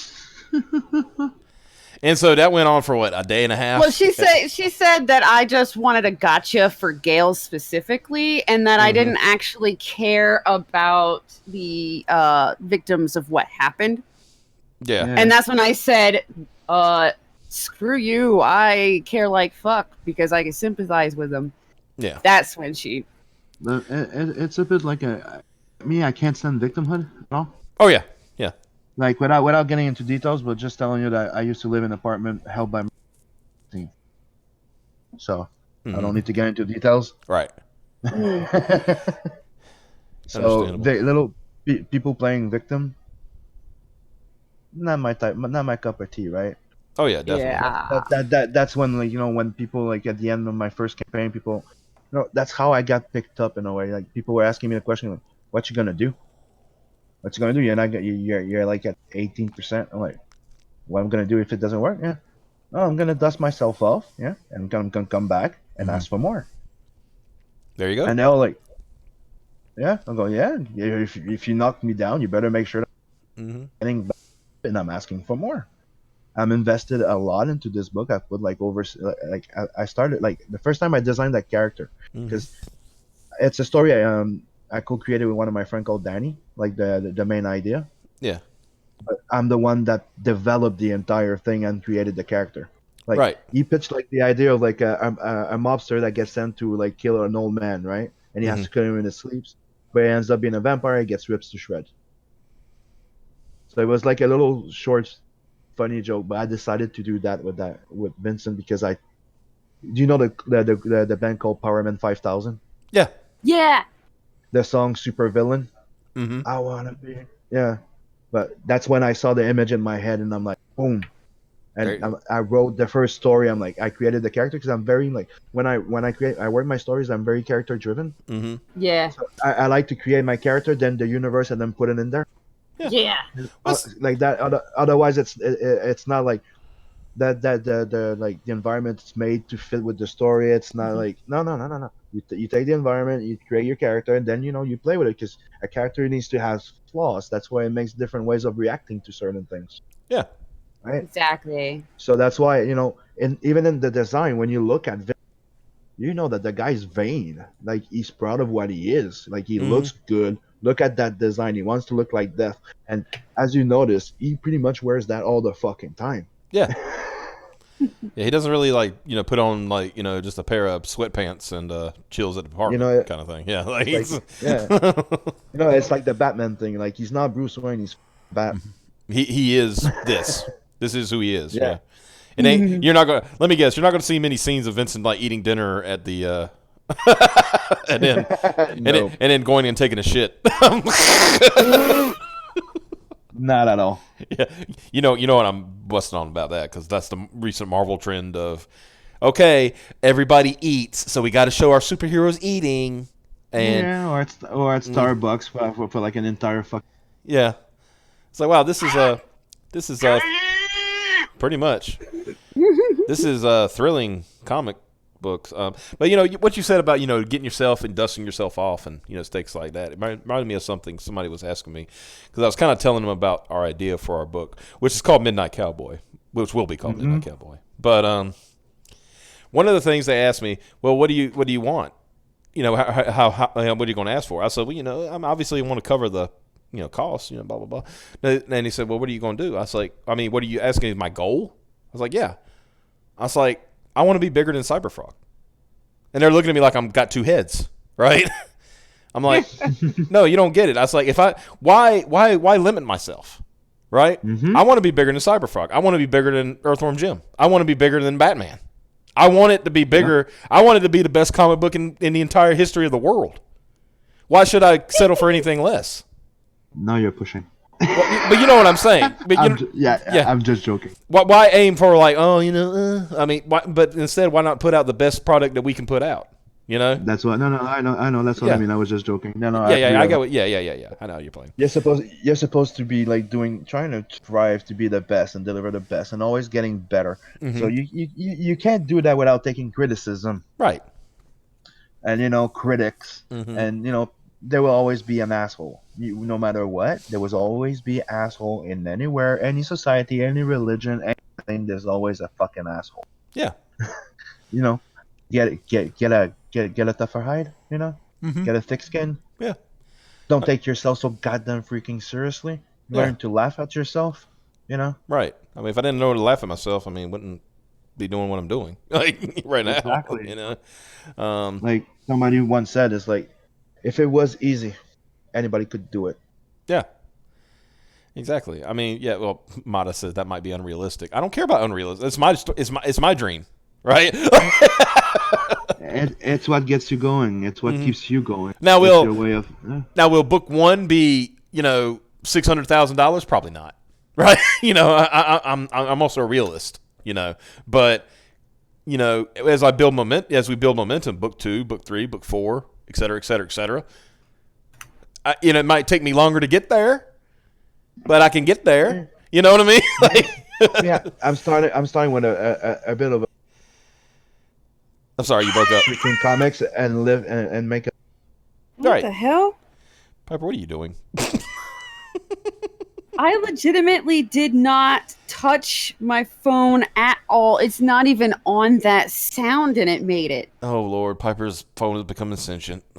Yeah, no, that was creepy, dude. Always something with Piper. See, that's the thing you learn, Simon. With Piper, there's always something. It's always something. I have this weird relationship with electronics, honestly. So, well, I mean, it's like electricity in general. Take BloodHunt for example. I'm just use your book for an example. Let's say I'm just going to say let's say you make $10,000 on it, right? We're obviously going to hope for more, but let's say you make $10,000. Okay, you did it. You made $10,000. You almost tripled the goal you had set for yourself, right? The next book you would like, you do your next book. Well, I got a name now. Maybe I can get 20,000. Yep. Well, okay, that one made 20,000. Okay, maybe the next one I can make 50. I mean, we're not all. I'm not trying to pretend like I'm not Ethan Van Sciver. Yeah. That's pretty obvious. I don't say yeah a lot. You know why I took my time before launching even my first? Like I told December 2016, and I started working on it on 2015. Right, but I've been working on more than one IP. Well, there you go. Because what I want is, I'm seeing it this way. I released the first BloodHunt, right? BloodHunt is self-contained one story, right? Yeah. But I have 2 sequels planned. There you go. And the third one is the actual ending of the story, right? Then after that, I have Nat and I have Wolf Dragon. The thing is, one number of Wolf Dragon comes out. Wait a year or two, number 2 comes out. But meanwhile, I have the Artisan, not the Artisan, but not the Merc, Wolf Dragon, Opera Omnia. I have 3 other projects with other people too that I'm working on. Yeah, there you go. I have the CG Jumpstart. Yeah, it's kind of like Xavier and I. We had pretty much for the Midnight Cup we had it planned out for 4 books. We had it planned out for 4 books. And then, because I always joked, I said, my brief little elevator pitch is imagine Knight Rider in a submarine, right?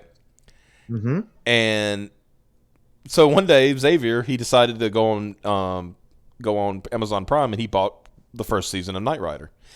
And then he came to me a few days later, and he says, dude, I was like, what? He says, we could actually like do more than just 4 books. You know, it's like, there's so many stories we could tell. You know, he just started going because he realized like taking that concept where you would think it could be finite, there are a lot of possibilities.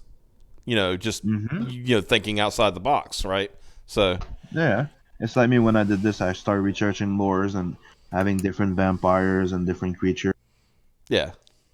Yeah, it's you do some research, you feel what it implements what you're doing. That's why I try to be when people are like, that it's a ripoff of something. Like everything's a ripoff of everything. Like think about it. Everything is always inspired by something. That'd be real life or anything you do with it. A ripoff it's a fucking blank copy of something. I mean, Superman was. You could say Superman was a ripoff of like the old the Circus Strongmen type thing. You know, I mean, the look, yeah, and it was highly inspired. What is the one on Mars there? Yeah, it was a certain I forgot which one it was, but it was a certain strong guy that they kind of based him off of.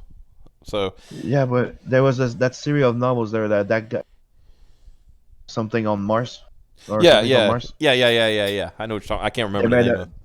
Yeah, but they made a movie about but that guy technically it was Superman in reverse because over there he had the powers of Superman because of gravity.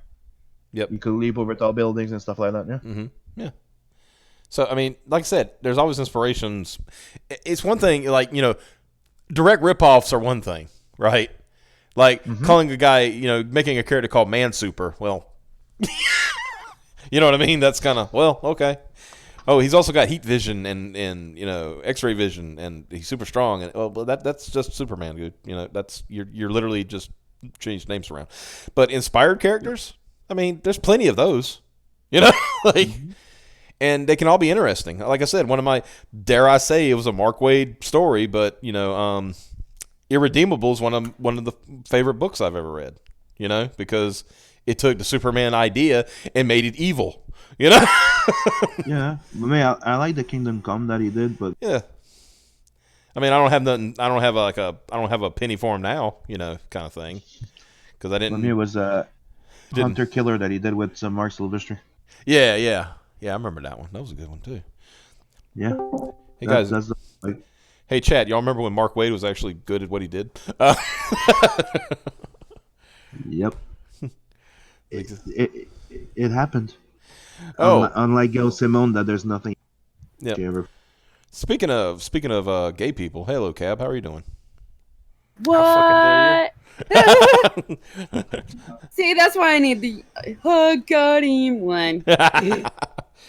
Simon, this is Cab Simon. I got that one. Hey Cab. Yo. What's going on in the hood? Well, I don't even know what's going on actually. Well, now hi. My name is Simon, and I like to do drawing. Wow, oh, yeah? You've been practicing that for a while, haven't you? Not at all. Yeah, and Cab likes to do drawings too, but they're usually gay. But Listen, that's what people like. Yeah. Gotta give the people what they want. DC will do that next. Shut up, Optimus. Oh, the Man Super, yeah. Instead of Superman, Man Super. I mean, you already got a Bizarro. Why do you need a Man Super? You don't need an opposite. Cap does not sound like it. Like I thought. I thought he would have sounded older and gayer.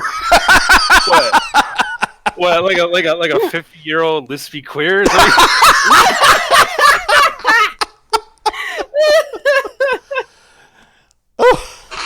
Like fucking Herbert from Family Guy. I can't do the whistle, so.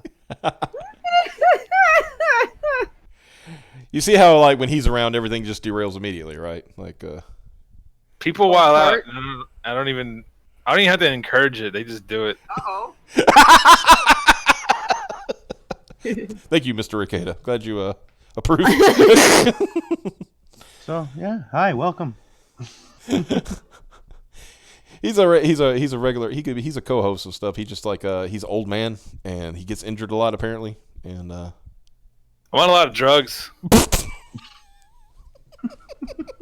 Wow. Not even fucking around. It's the way you said it.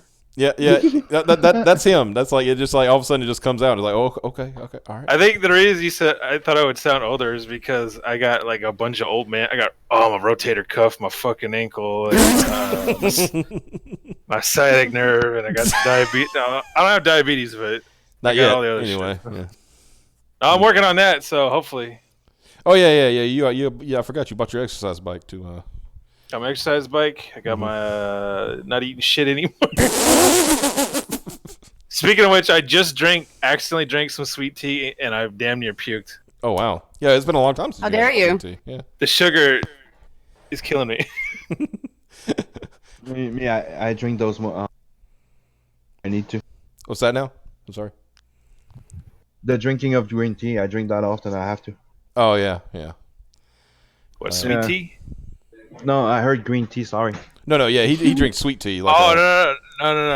I said sweet tea. Yeah, sweet tea like a proper fat Southerner. Yeah, a proper Southern gentleman sitting on our porch. Yeah. Fanning ourselves, yelling at the neighborhood colored kids. God damn it. Y'all don't act like you don't know what I'm talking about. Oh no! And of course you're wearing a white hat for some reason. Oh yeah, no, you're sitting on you're just like the fucking Kentucky Colonel sitting on the porch. It's 102 degrees outside. In a full suit, by the way. You're just Yeah, full white suit with the hat on. Cab drives an ice cream. Shit, I wish. Cab getting some. They make some bank around here. Yeah, exactly. Well, man, just everybody, everybody. Everybody's in here. Yeah, what's going on here? I dang, I'll say those colored balls are causing a bit of trouble. Thank you, Foghorn. Simon, this is the other leaf that I was telling you about. This is Mike. Hey, Mike. Dare I? How dare? Hello. He is like I said, he's the native. I have a feeling that he's a shaman, but he has not yet to confirm it. He also apparently gets drunk when he eats Chinese food. So. Yeah. Yeah, apparently the MSG fucks him up or something. I don't know what's going on with that. I don't know what's going on. Sake is good. Yeah, did you spike it with great. some sake? Is that what's happening? Sake is great. I can drink the shit out of that. Mm-hmm. But as soon as I had some fried noodles from that place, all of a sudden it was just You're like weird for an hour. You're just like, dude. He was like wired the other night. Like, this is like before the show. He was just like, he just kept talking. I'm like, Mike, you haven't talked this ever like this in ever. Yeah, Like, I wasn't on the show, but I was in the chat because I was making a thumbnail, right? Mm-hmm. And, like, he just wouldn't shut the fuck up. I don't know what the hell he's talking about. Well, in case you guys have been listening, I don't know if you have, but Simon has a. I'm trying to get back on Simon. Oh, okay. Simon has a. I put a link in the chat too, so if you want to check it out, his Indiegogo campaign, BloodHunt, payback is a bitch or a debt in blood. I just wanted to come on just to say that Simon probably draw the fuck out of Lobo. Yeah, he was saying earlier. What? That you would draw the fuck out of Lobo. Yeah, he would be one of my favorite characters to. Oh, I thought you meant Piper's dog for a second. I forgot that Piper's dog is named Lobo, right? Yeah.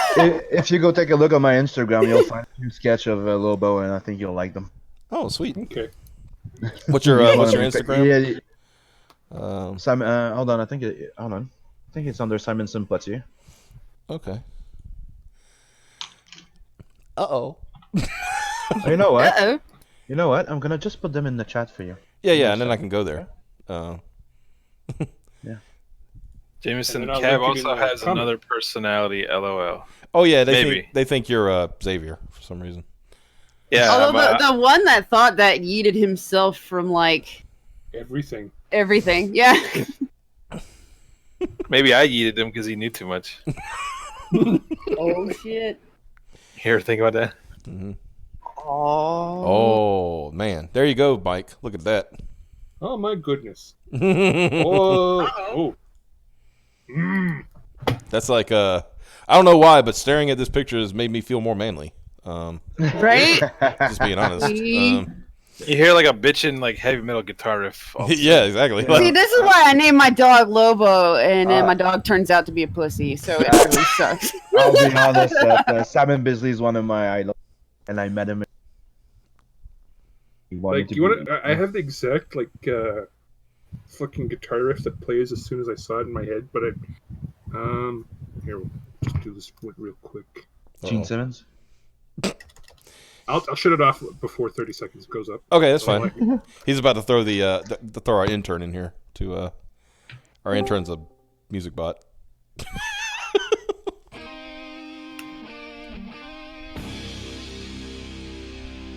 The hell? That's the bot. The bot's playing right now. Oh, okay. And I'm trying to talk over it so we don't get copyrighted. Yeah. I don't want to get copyrighted. I don't need another one of those. We get one? Yeah. From what? Okay, the other night I was playing that song for the the Ron Toye I Do Not Recall song that somebody made. Yeah. Yeah. Okay, now I want to preface this. Before that, I was playing things like Careless Whisper and shit like that in the chat, in the bot on stream. Yeah, So, a fuck ton of that. Yeah, so we were doing fuck at one point like Xavier put in like a Wonderwall, right? Yeah. You guys are stupid. I'm just gonna tell you right now. Well, you know it gets that popped in every now and then. And then, go check in the chat. Okay, and got an update. I've been working. Yeah. Open that up. And then. Sorry, I'm laughing. But I got a fucking copyright for a fucking fan-made song. Yeah, multiple people did for that song. Yes, Nick Rekieta got one too. Yeah, you can't do that. Yeah. I'm looking. I'm showing the update. That's some good-looking art. Cab, why can't you draw like this? What's up, man? Wow. Damn, dude. Just gonna fucking call you out on the fucking. That's because I don't know how to do the whole like comic book black inking thing. Well, you got a guy right here. Ask him. How do you do that?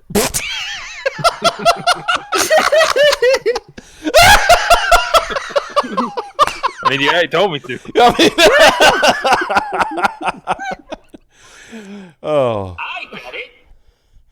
I don't get it. Because if you look up, you can see one of my pictures. There's not a whole lot of black in it. Mm-hmm. Because that one's not actually. There's like no line art. Yeah, he noticed what we were using the Manga Studio, which is Clip Studio, right? Clip Studio, yeah. Yeah, Cab noticed. I have a Manga Studio. I want to update it because this looks way less confusing than what I have. Well, all you do is download it. As long as you're. If you got a proper license, don't you? Yeah. Somebody said in the chat they would like to see my Conan. Oh. Okay. Yeah, I kept trying, but it says that my number that's on my disc case is not valid. Oh, because you probably have like a super old one. Yeah. You're probably gonna have to rebuy Clip Studio. So the in the chat, Elias Claude said, "Nice. Why is my pee hard?" When Ha!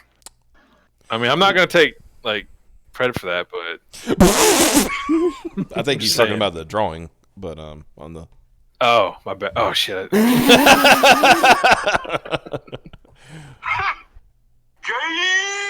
I mean, yeah. All right, let's look at this Conan. This is some like early 2000s radio wacky morning zoo shit.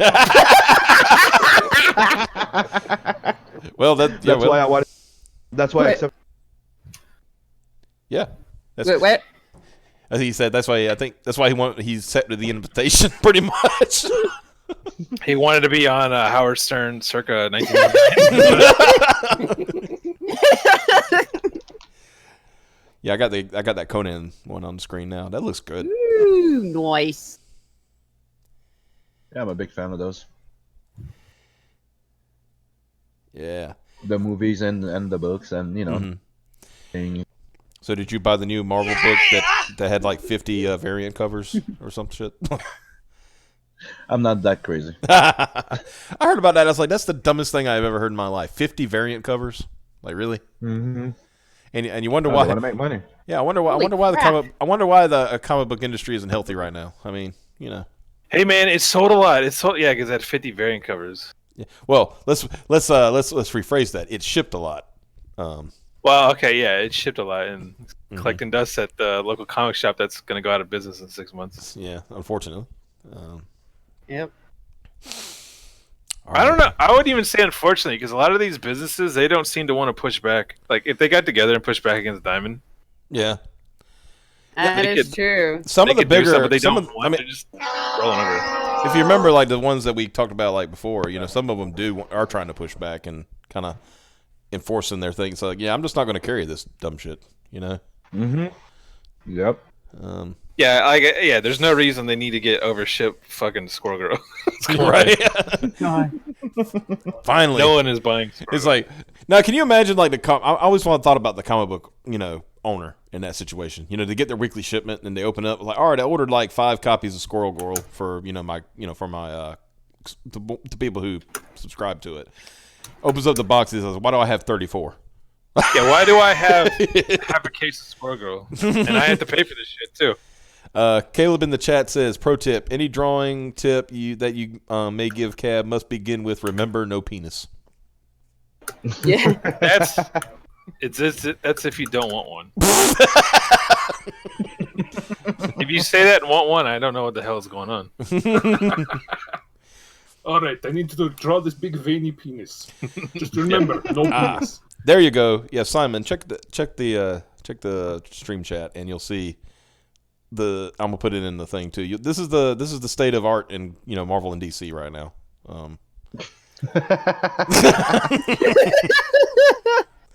This is the high quality mark right now.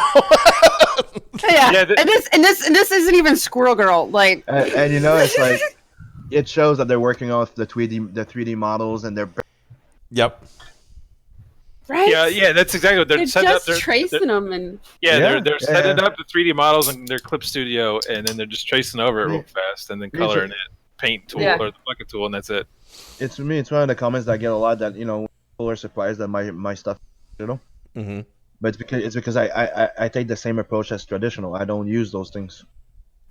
I just draw with like I'm drawing on paper. Yeah. Yeah, that's one thing I like when I started drawing about 2 years ago. I had to like learn a lot, and then I figured out how people did certain things, and then I realized it's not a lot of them do trace, which is kind of bullshit. But then I always thought people did it for like just off the top of their head kind of thing, and then I realized no they don't. But they're not even using reference; they're just straight up tracing. Yeah. I was gonna say I love the 3D model stuff, but for references. Me, that's what I do. Is I just come up with it with the top of my head. I don't. Oh, you're one of those guys. Yeah, I am. Look at this! I can't do that. Look at this elitist motherfucker over here. This motherfucker. Well, how long have you been drawing though? That's the thing. Technically all my life. Well, there you go. Well, how many years is that though? Yeah, Cab just started like yesterday. Yeah. Okay. I'm 43, so I've been drawing for a long time. Okay, so you got at least 20 years under your belt. Mm-hmm. But okay. Technically, I really dedicated myself to it in 2008 or 9. Yeah. Yeah. So okay. Still, that's like a 10 to 11 year period that you've been dedicated. Yeah, that makes a lot more sense because like there's something I can sometimes do it off the top of my head, but a lot of times I gotta look at another picture to kind of get an idea. I mean, at least you're not straight up. You're not Greg Land and straight up tracing porn or something. So. I've seen those pictures are hilarious. Yeah. Like they don't even match what's going on. Do you remember the guy called I don't know his first name, but his name was, and all he was doing was inking. Inking over what? I'm sorry, you broke up. He used to only ink over pictures. Oh yeah. He did the Punisher for a while, but then he only did covers. Oh yeah, I remember that. That was like a controversy a few months ago, wasn't it? Yeah. I remember that. Yeah. But I like the one with I think it was a Greg Land one where it was like was it Iron Man one where it's like a dude like having a heart attack and it's just Oh yeah, it was the meme picture. Yeah, it's like why does Iron Man have a mouth? Yeah. Oh, nice pick. I like. I just saw the pick in the chat. Oh yeah, that's that just traced. That's Greg Land, right? Yeah. Yeah. We're not. I'm Well, not. I mean, good tracing. I'm not going. I'm trying to find the one where he's like, he's got the hang. Oh yeah, it's the Iron Man picture. There's way too many people that do that. Like you can draw from reference, but copying, come on. I mean, I'm looking at. I got it on the screen too. Hopefully, Mata doesn't like scream terror, but yeah, it's a straight. Except for the hair, it's just a straight ripoff. Well, the hair and the right arm. In the right arm, yeah. He's like, it's not a Tracy. I moved the arm and give her more hair. Yeah. I could do plenty on the top of my head, but man, for like action poses, I use for certain poses, honestly, in certain angles. I love the 3D models, but like I said, as a reference, like Yeah, it's when it shows that it's a trace that it's like, come on, that's not what we're paying for. Exactly. Yeah, the way you can tell that because of the way the head shaped is shaped like because in Clip Studio, all the 3D models they kind of have those anime heads. Mm-hmm. Yeah. And this one is exactly traced to that anime head shape, and they just kind of added hair and everything. Yeah, it's the exact. I didn't even know that Clip Studio yeah, it does. The background too. It's the simple background that they have. Oh my god. Let's see. Reenactor Ed says, "Can someone share these porn traces?" Asking for a friend. I mean, we'll get yeeted off YouTube. Whatever you do in your own time, that's fine. But I can't really what I showed is stretching it as it is. That picture. Yeah, just use you Google Greg Land trace whatever. Greg Land porn trace would be the Yeah, he'd straight up. Some of the things he did is like fucking ridiculous. And what's funny is like when you see like him do like a male character. Because I got the trade Dark Phoenix End song that he did the entire in the interiors and everything. And the male faces, they all the male faces look exactly alike. You got same face going on? Yeah, got same face going on. Mm-hmm. Yeah, I mean, honestly, that's hard to like not do. Oh, and here he is. He just straight up fucking traced Hugh Jackman. I mean, it's Wolverine. It works, right? Yeah. Yeah, I mean, whatever. I guess if you work in comics and you have to get this shit out every couple weeks, you kind of like resorted to and they're not paying you that much to. Well, I remember Ethan talking about down on the stream one time, talking about like you're talking about like books that have to be out like not because if they're especially if they're a monthly book, you're talking about you got to be done with books like 3 months in advance or 4 months in advance because of previews for Diamond and all that shit. So yeah, because they put those things out like the pictures of stuff like a couple months before they actually print them. Yeah. So but you're not even working for the amount of money these guys are making. It's just not worth. I would say it's not worth the effort to try to just come up with some super original shit because you're getting paid peanuts, you're getting treated like shit, and no one's buying your garbage. So what? It's like, why? Who cares? Just phone it in, Trace. Who gives a shit at this point? I think it was like Zach who said a few weeks ago, like it was him and Ethan. They were on the stream together, and they said what do they call it? I forgot the term for it. Oh yeah, the bonus when you get into the bonus or something like that.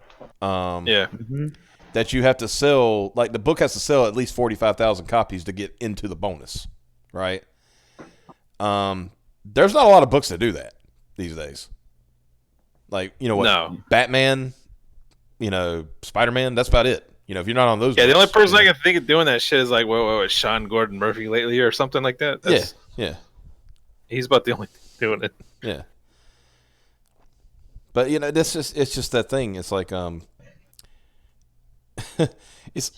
was it? He said something. Oh, it was like Zach was talking about like this book. I think it's Catwoman. It's outselling The Flash, I believe. Catwoman? Yeah, Catwoman's outselling The Flash, and he's like, "What the hell kind of world do we live in right now?" Like. Uh-oh, Mike found something. Mike's doing his. Oh. Oh, you found some Brian Hitch tracing? And it's porn. Oh, But wait a minute. It's safe for work. It's safe for work. It's just, Okay, safe for work porn. Okay, let's get a. Oh my! What the hell? Yeah, that's the one. Put that up on the screen. I did. Oh my god!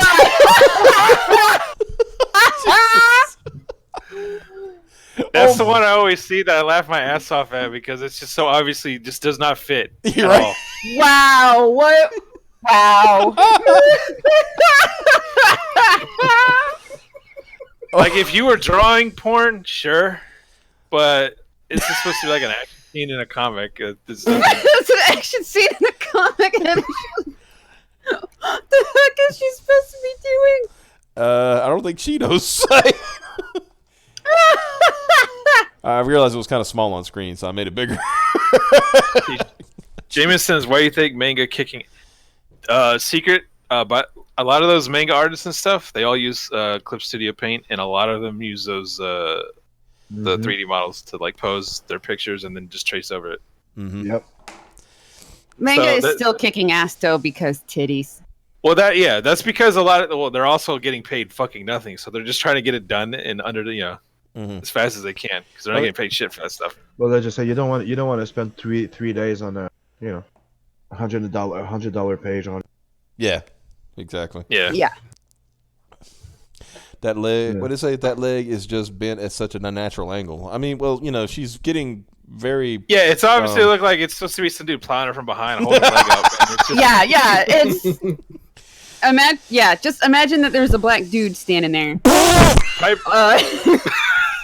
Piper, try to do your own version of that without having someone hold your leg out. Oh my god! Make your own real life reference. Well, can I shill something really quick? Sure. No. Yeah. Everybody can thank Weaponized Nerd Rage for this idea. But I am going to start a series on my YouTube channel where You moonlighting bitch. No, I'm sorry. Go ahead. where I debunk all of these every time there's some group of people whining about anime boobs or video game boobs or comic boobs. Isn't that what? Yeah, I told you like send video evidence of you shaking your titties and trying to do that one thing. Oh yeah. Well, I can't do that on YouTube, but I'm going to find a safe for work or YouTube acceptable way and start doing a series where I take each individual one and do a video about it. You try to recreate it. And then try to recreate it. Yeah. So it's You're gonna be gonna about tear your jiggle goddamn tits off if you try to recreate Gynak's tits. Yeah, there's some that are just very obvious but for the reasonable ones that people are being unreasonable about, Yeah. I'm making a show about that. I decided I'll give Graded my JoJo show. Should call it Jiggle Physics. That's a good name. Jiggle Physics. See, there's Mythbusters with Bus being a... No, you might run into copyright with But there's also, since my channel is Piper Amazing Adventures of Piper, I was thinking of just doing the Piper's Bizarre Adventure Booby Crusader. You could probably just call it Bus Mistress. It's the actual name of it. The program that did it. It was Jiggle Physics. Oh yeah. They did one. Well, yeah, but that's for but I'm also gonna do for Jiggle bits. probably still images too. Yeah. Whenever anybody is bitching about. Oh, they're bitching about like this girl has her titties are too big. It's like Yeah, the ones that were like because there's some where people are like, there's no way that girls with that figure exist, or there's no way girls with that figure are capable of doing this and that. You remember the whole thing? Remember the Spider-Woman cover? Yeah. Where they said women can't like physically like do that pose; it's impossible. And then you had a bunch of cosplayers doing that pose. Yeah. Do it, yeah. Yeah, then you have a gymnast coming in and going, "Yes, we can." Yeah, exactly. It's like it's not hard, dude. Come on. If you're a little bit limber, it's possible. I mean, yeah. And then, yeah, you even have a men gymnast do. So Yeah, I remember that. Yeah. Oh my god, the many faces of You Graham. how dare you do a butt shot? How many fucking cross shot do you get of Spider-Man? Right. Right? Yeah, like Batman has his dong in half the shots. And then there was that one time he had his entire dong in the His shot. actual Yeah. dong. So, in the shot, yeah. Yeah. Meh. Okay, I found somebody made a compilation of Greg Land traces.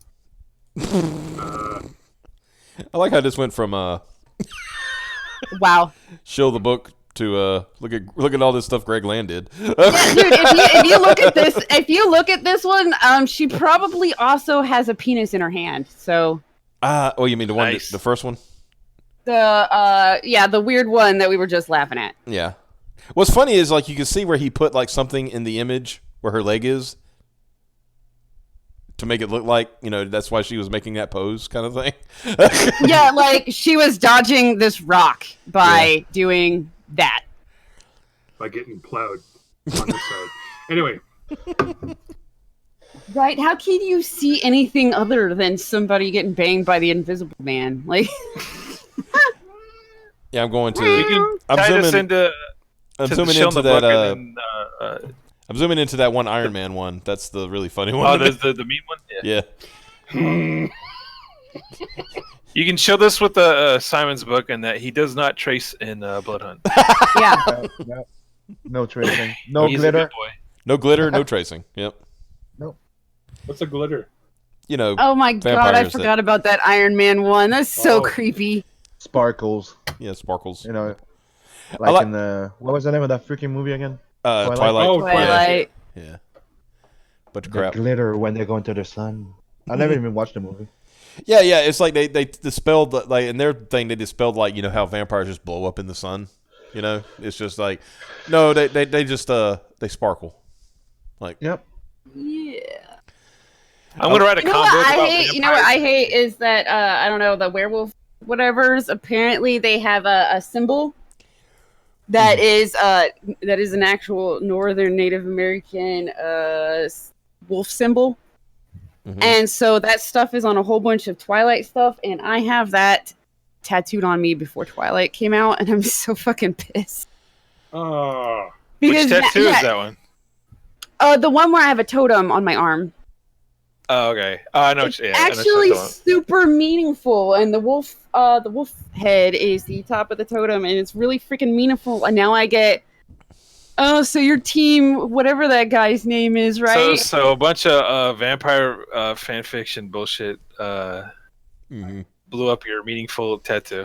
Yeah. So I constantly get, your team werewolves for Twilight, then, huh? And I'm Well, like, at least- yeah, enough to get it tattooed on me. Yeah, totally. At least you didn't name your kid Daenerys. Yeah. Wow, right? I should have though, little bastard. I just want to point out in the meme picture, in the Iron Man meme picture, the funny thing to me is the dialogue. It says, "God, it hurts so much. You have no idea how true that is." Hurts looking at it. Yeah. Damn. I mean, yeah. Draw- He just, yeah. Draw Conan having a heart attack, but trace the picture. That'd be hilarious. Yeah. Somebody commissioned that. Yeah. Yeah, y'all need to at least get paid for it, man. Come on. Yeah, I mean, I've gotten paid for meme pictures. Yeah. And I will admit, I did trace one of them. It's because I needed the actual. Is that the Poly? Pepe. No, not the Poly one. No, I didn't trace that one. Oh, okay, It okay. was an Apu picture I did for someone. They wanted me to do like it's the smug Apu, Yeah. Oh but yeah. they wanted me to make it like their Final Fantasy 14 character. Oh, jeez. So I that's traced like the cute. line art for that, and then did the It's stupid as hell, but it was funny. Oh god, they even got instructions up here. How to draw an angry old lady Greg Land style. Number 1, Google image search angry old lady. 2, trace image 4 times, making sure to awkwardly add an open mouth when the character is yelling. I think that's the biggest thing. Oh my god. I think that's the biggest problem with this guy. Is like, okay, sure, you use something as a reference, whatever, fine. Mm-hmm. But he uses the same thing like 5 times in a row. Yeah. And reuses it. It's like, come on, you can't do that. That's bullshit. Oh yeah, I'm looking at this image, and it's like, that one. It's the same face. That's the same face. That's the same face. Then her mouth is open. No, he's got other ones where it's literally the same pose, and then it's just a different character in the same pose. I'm looking at the one with Tony Stark's fucking smile. Yeah. What the fuck? He googled like sleazy porn guy. And it's like, yeah, that's a fucking nails it right there. Yeah, that's perfect. Nail it. Mm-hmm. Why is his eyes so close together? Oh, there is He copied a kid. freaking me out, man. Oh, they found it. I think that's Jarvis. Yeah, that's Jarvis. He had to copy another butler-looking guy. Looks like he stole well, not stole, but he copied looks like a maquette of Venom to draw Venom. So. He also took 50 Cent to draw that other hero up in the top left. I don't know whose name. Falcon. Falcon. Yeah. Yeah. Now look at this. he copied fucking Raider Nation. Yeah, I saw the football one. And on top of that, if I'm correct, that's Triple H. Triple H. Yeah, in the football one, the guy who's just standing there with no shirt on. That's not a Raider guy. That's like photoshopped in there. That's when he's doing like that. Yeah, that bullshit like Viking Lord thing he does. Yeah, that's fucking Triple H. Yeah, that's. Yes.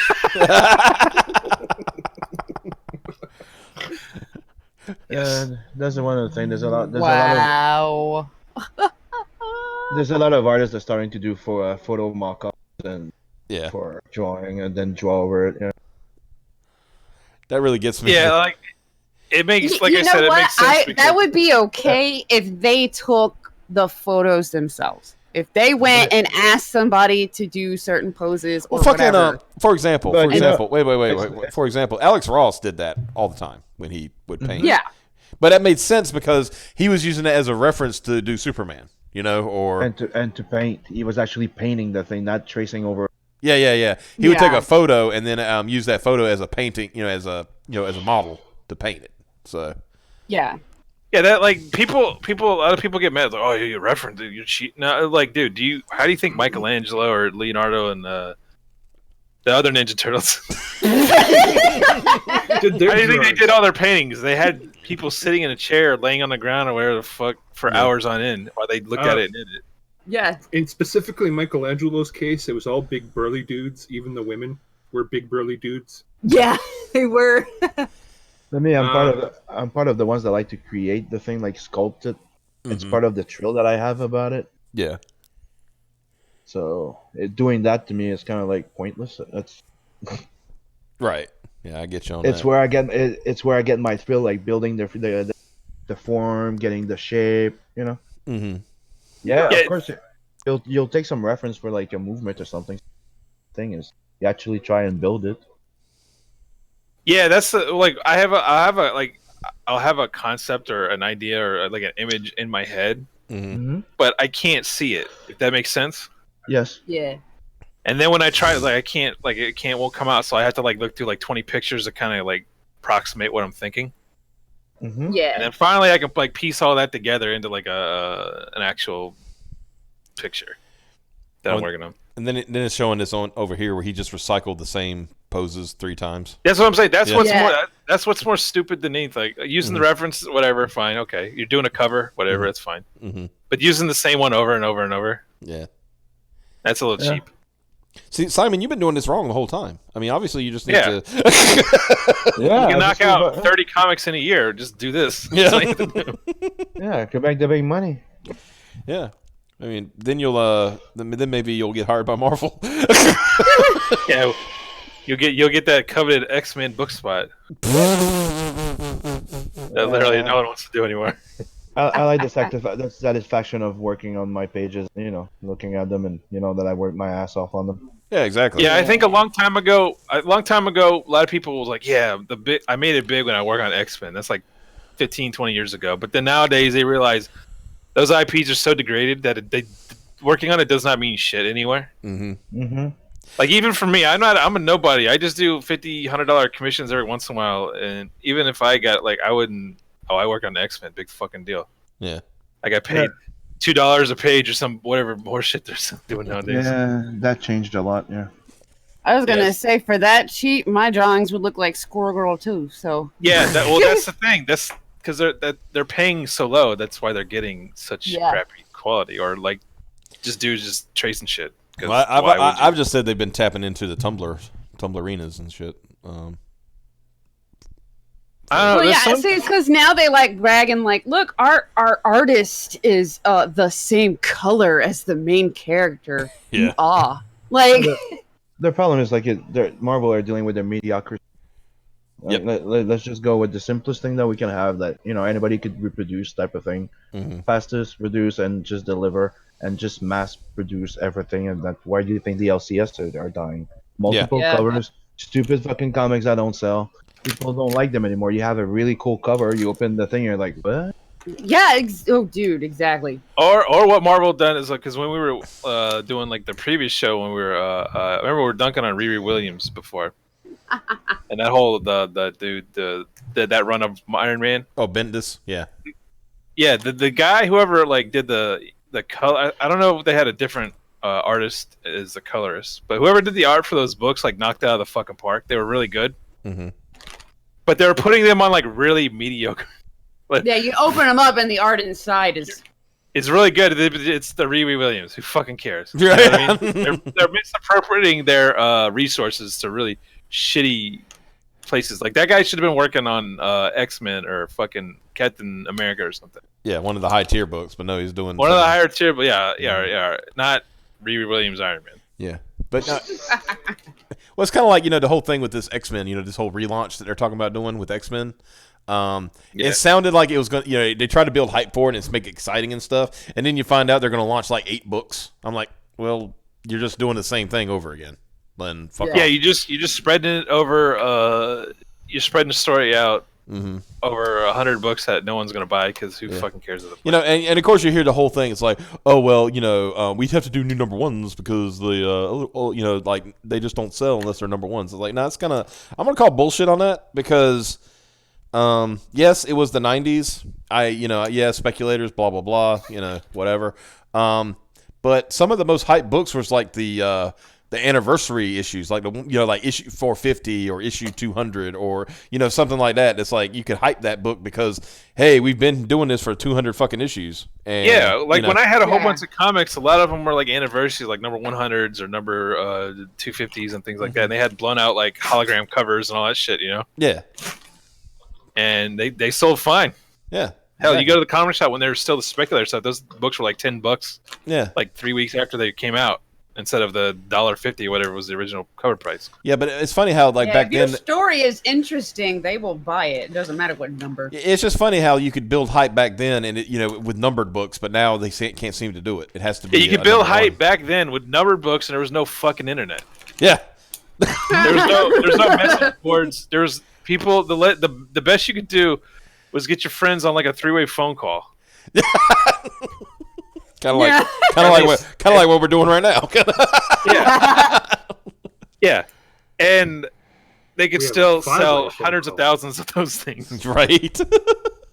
Now you have the internet, you have YouTube, you can reach people in fucking China right now if you wanted to. I remember. Okay, this is the thing. I don't know why you would, but but you can't.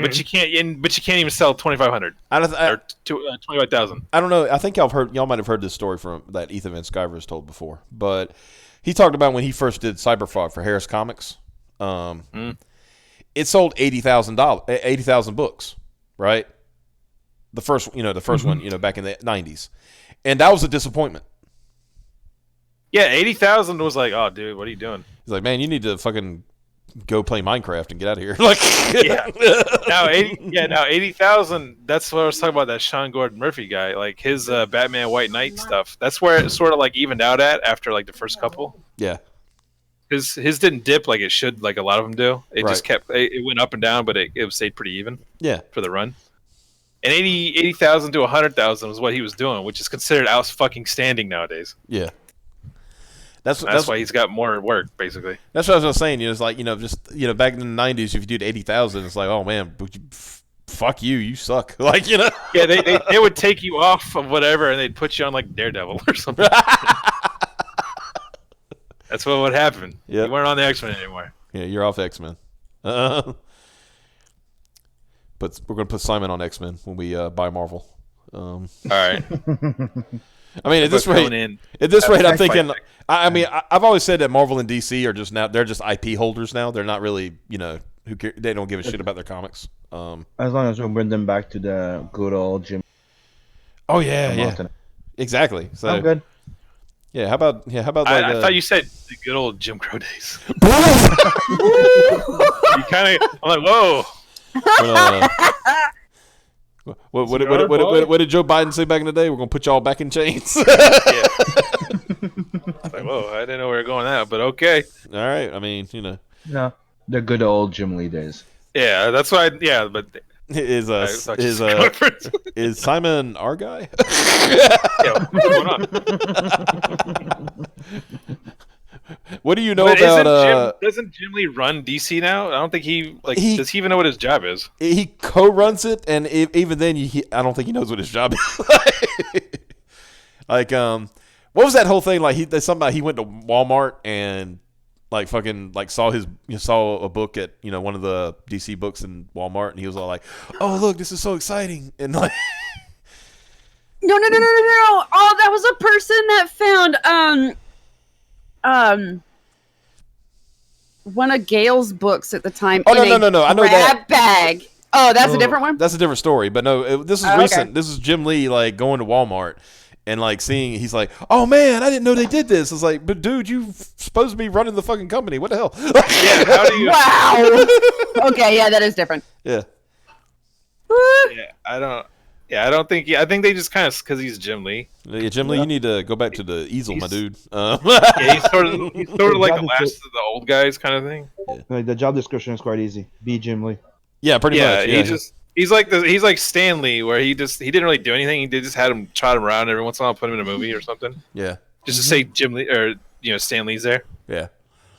No. I mean, Jim Lee's probably like in this day and age, like him and Todd McFarlane are probably like the closest thing to Stan Lee will ever have. Yeah, they're they're like the last of the kind of the old guys, the iconic late 80s iconic style, sort of guys. Yeah. Like Kirby. Yeah, like Kirby. Yeah. I don't. If I don't mention Kirby, don't think I'm shitting on Kirby because I love Kirby. But I know. No, I'm just making my point. Yeah. Yeah, I got you. But yeah, that's the whole thing. It's like like I said, this whole like getting back to kind of bringing it back. Let me put your put your thing back up here.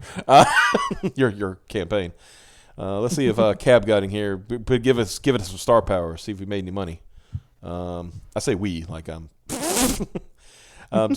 bring in an extra $5. Yeah. It is one of the things about crowdfunding. Yeah, everybody feels like they're part of it.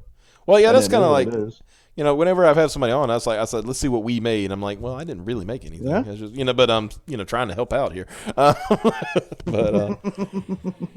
no, man, it's like like I said, the book looks great. You've already made the total you're going for. Yeah.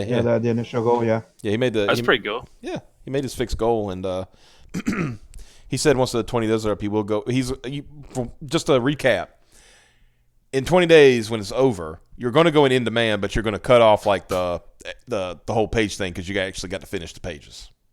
Exactly, and to be in the book. Yeah, and to be in the book. So I'm going to change a few things and add a few things. Right. But the idea is I extended it because people wanted to be able to take a chance to reach the 15K.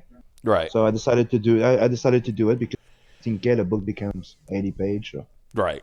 Everybody wants that 20-page fighting. Right. Mm-hmm. So yeah, get to give it as they say, give it the good old college try, right? Like. Mm-hmm. Yeah. I mean, it's still 20. It's still 20 days. It could happen. Yep. I say what Jameson says. August 2nd, I will buy. So there you go. Yeah, there you go. So that's next week. What's the buy-in on it? How much is it? The lowest was 25 for a physical 25. comic. Yeah. Mm-hmm. All right, so there you go. That's another 25. Yeah, Bang. So he's But, got you. He's got you next week at least. Yeah. Just a heads up. I'll say thank you, but heads up. I'm in Canada, so internet. Oh no. So he'll actually be Yeah. making I'm so like. sorry for you. So that $25 end up being like $3. Or It is true. Yeah, the exchange rate is kind of fucked up right now. Well, like- that's Wait, after wait, wait. taxes. like this is $4,230 USD, and the conversion rate is like exactly. The Is it as bad as like Australian conversion rate? I don't think it's that bad. No, let's not let's that go bad. 4,300 times 0.1. Yeah, let's get a resident Canadian here. You know, Mike, they got Google does a calculator thing. You know, you can do that, right? I know, but I'm doing this in my head. He'll make Okay. $5,590 Canadian, but he'll lose like a third of it to taxes. Yep. Maybe Also, up to even to half. Okay, now here's the question: how many pages do you plan on making this book? 64 pages and about 80 if 80 if it, the Four. extended goal. Okay, yeah. so let's just say 64 just for the short end of it. How long would it take to make 64 pages to do the drawing and color and all that shit? Just to Right work on it. Right now it's in black and white. And Okay. I'm already 52 page in. Well, shit. Well, how long would it take? Like, how long has it taken? I was not on it on full time, but at full time I could do one in like 4 months, 3 to 4 months. Okay. so It that's took me 6 months to work that. It took me 6 months to put everything together. mm-hmm. That's not bad. Like, It's not a just bad sorta like turnaround for part-time- an for part-time drawing and making like $5,000 off of it. yeah. Mm-hmm. That's not bad at all. Like, that sounds kind of slow, but like I fucking draw super slow. So Yeah. I know how it goes. I do This is when too. I'm putting like 8 hours a day on something.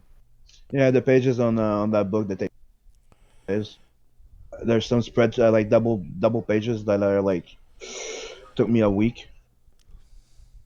Yeah, exactly. Like, yeah, when I'm getting some dude will pay me like $75 for something, and then I'm like, I'll try to get to you by the end of the weekend, but then 4 days after that goes by, and I still haven't done the fucking color. Like, I'm trying, my man, and I'm sending him updates and shit, so I let her know I'm not fucking around. But Well, see, that's another thing, Kat. Like, No, I know that feel because I just get busy with life. Gets in my way. Well, yeah, Cab, you do a lot of your own coloring too. I do all my own coloring. Well, I should say, yeah, all of your own Yeah. coloring. Excuse me. I did the colors on my book on my cover.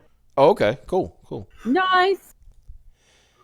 Yeah, that's the one thing. Like, because Clip Studio Paint is really good for drawing, but coloring, it's also good, but it's harder like to figure out everything.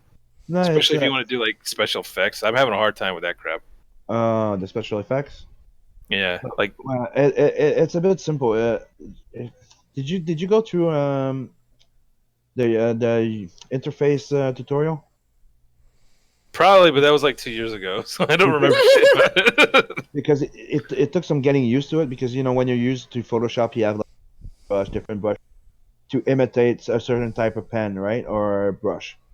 Well, in that one you actually have like the G pen, the felt pen, and everything, but it's the same thing with the colors. So yeah, the fact that you can approach it with the idea that you're painting with watercolors, when you choose the watercolors, they mix like watercolors. Yeah, the what I'm trying to not color theory, I guess would be not the right way to say it. I don't know how to say it the right way, but it's just trying to get it like it's a whole. I don't know. I guess it's kind of perfectionist sort of thing, even though I'm not like very good. Mm-hmm. I want to get it the way I want it to look, and it doesn't always turn out that way. Sometimes I'm trying to, or like I don't know how to work the pen right, if that makes sense. Yeah, it is. I always have trouble with that. So that's when I'll get a sketch done in like a day or two, and then I'll go to line it, and then that'll take another day maybe because you have tweaks and all that stuff. And then when you get the colors, like, oh shit. Oh fuck! And then Coloring like, is one of my biggest obstacles. it's like, what skin tone? What color are the pants? It's one of the things. I used to be the same, but it changed lately because I had the passion for drawing, and Kyle Ritter. Let's see. I was going to say you've got Kyle Ritter talking, like speaking to you. So it's like, Yeah, I've seen Kyle Ritter stuff. I was like, God, and he uses Clip Studio also. I was like, God damn, how does he do that? Yeah, right. Because I remember, what was it, a video he put out, like, was it last year, year before, where he did a Green Lantern, where he drew it and then was coloring it live on, on a stream. Yeah.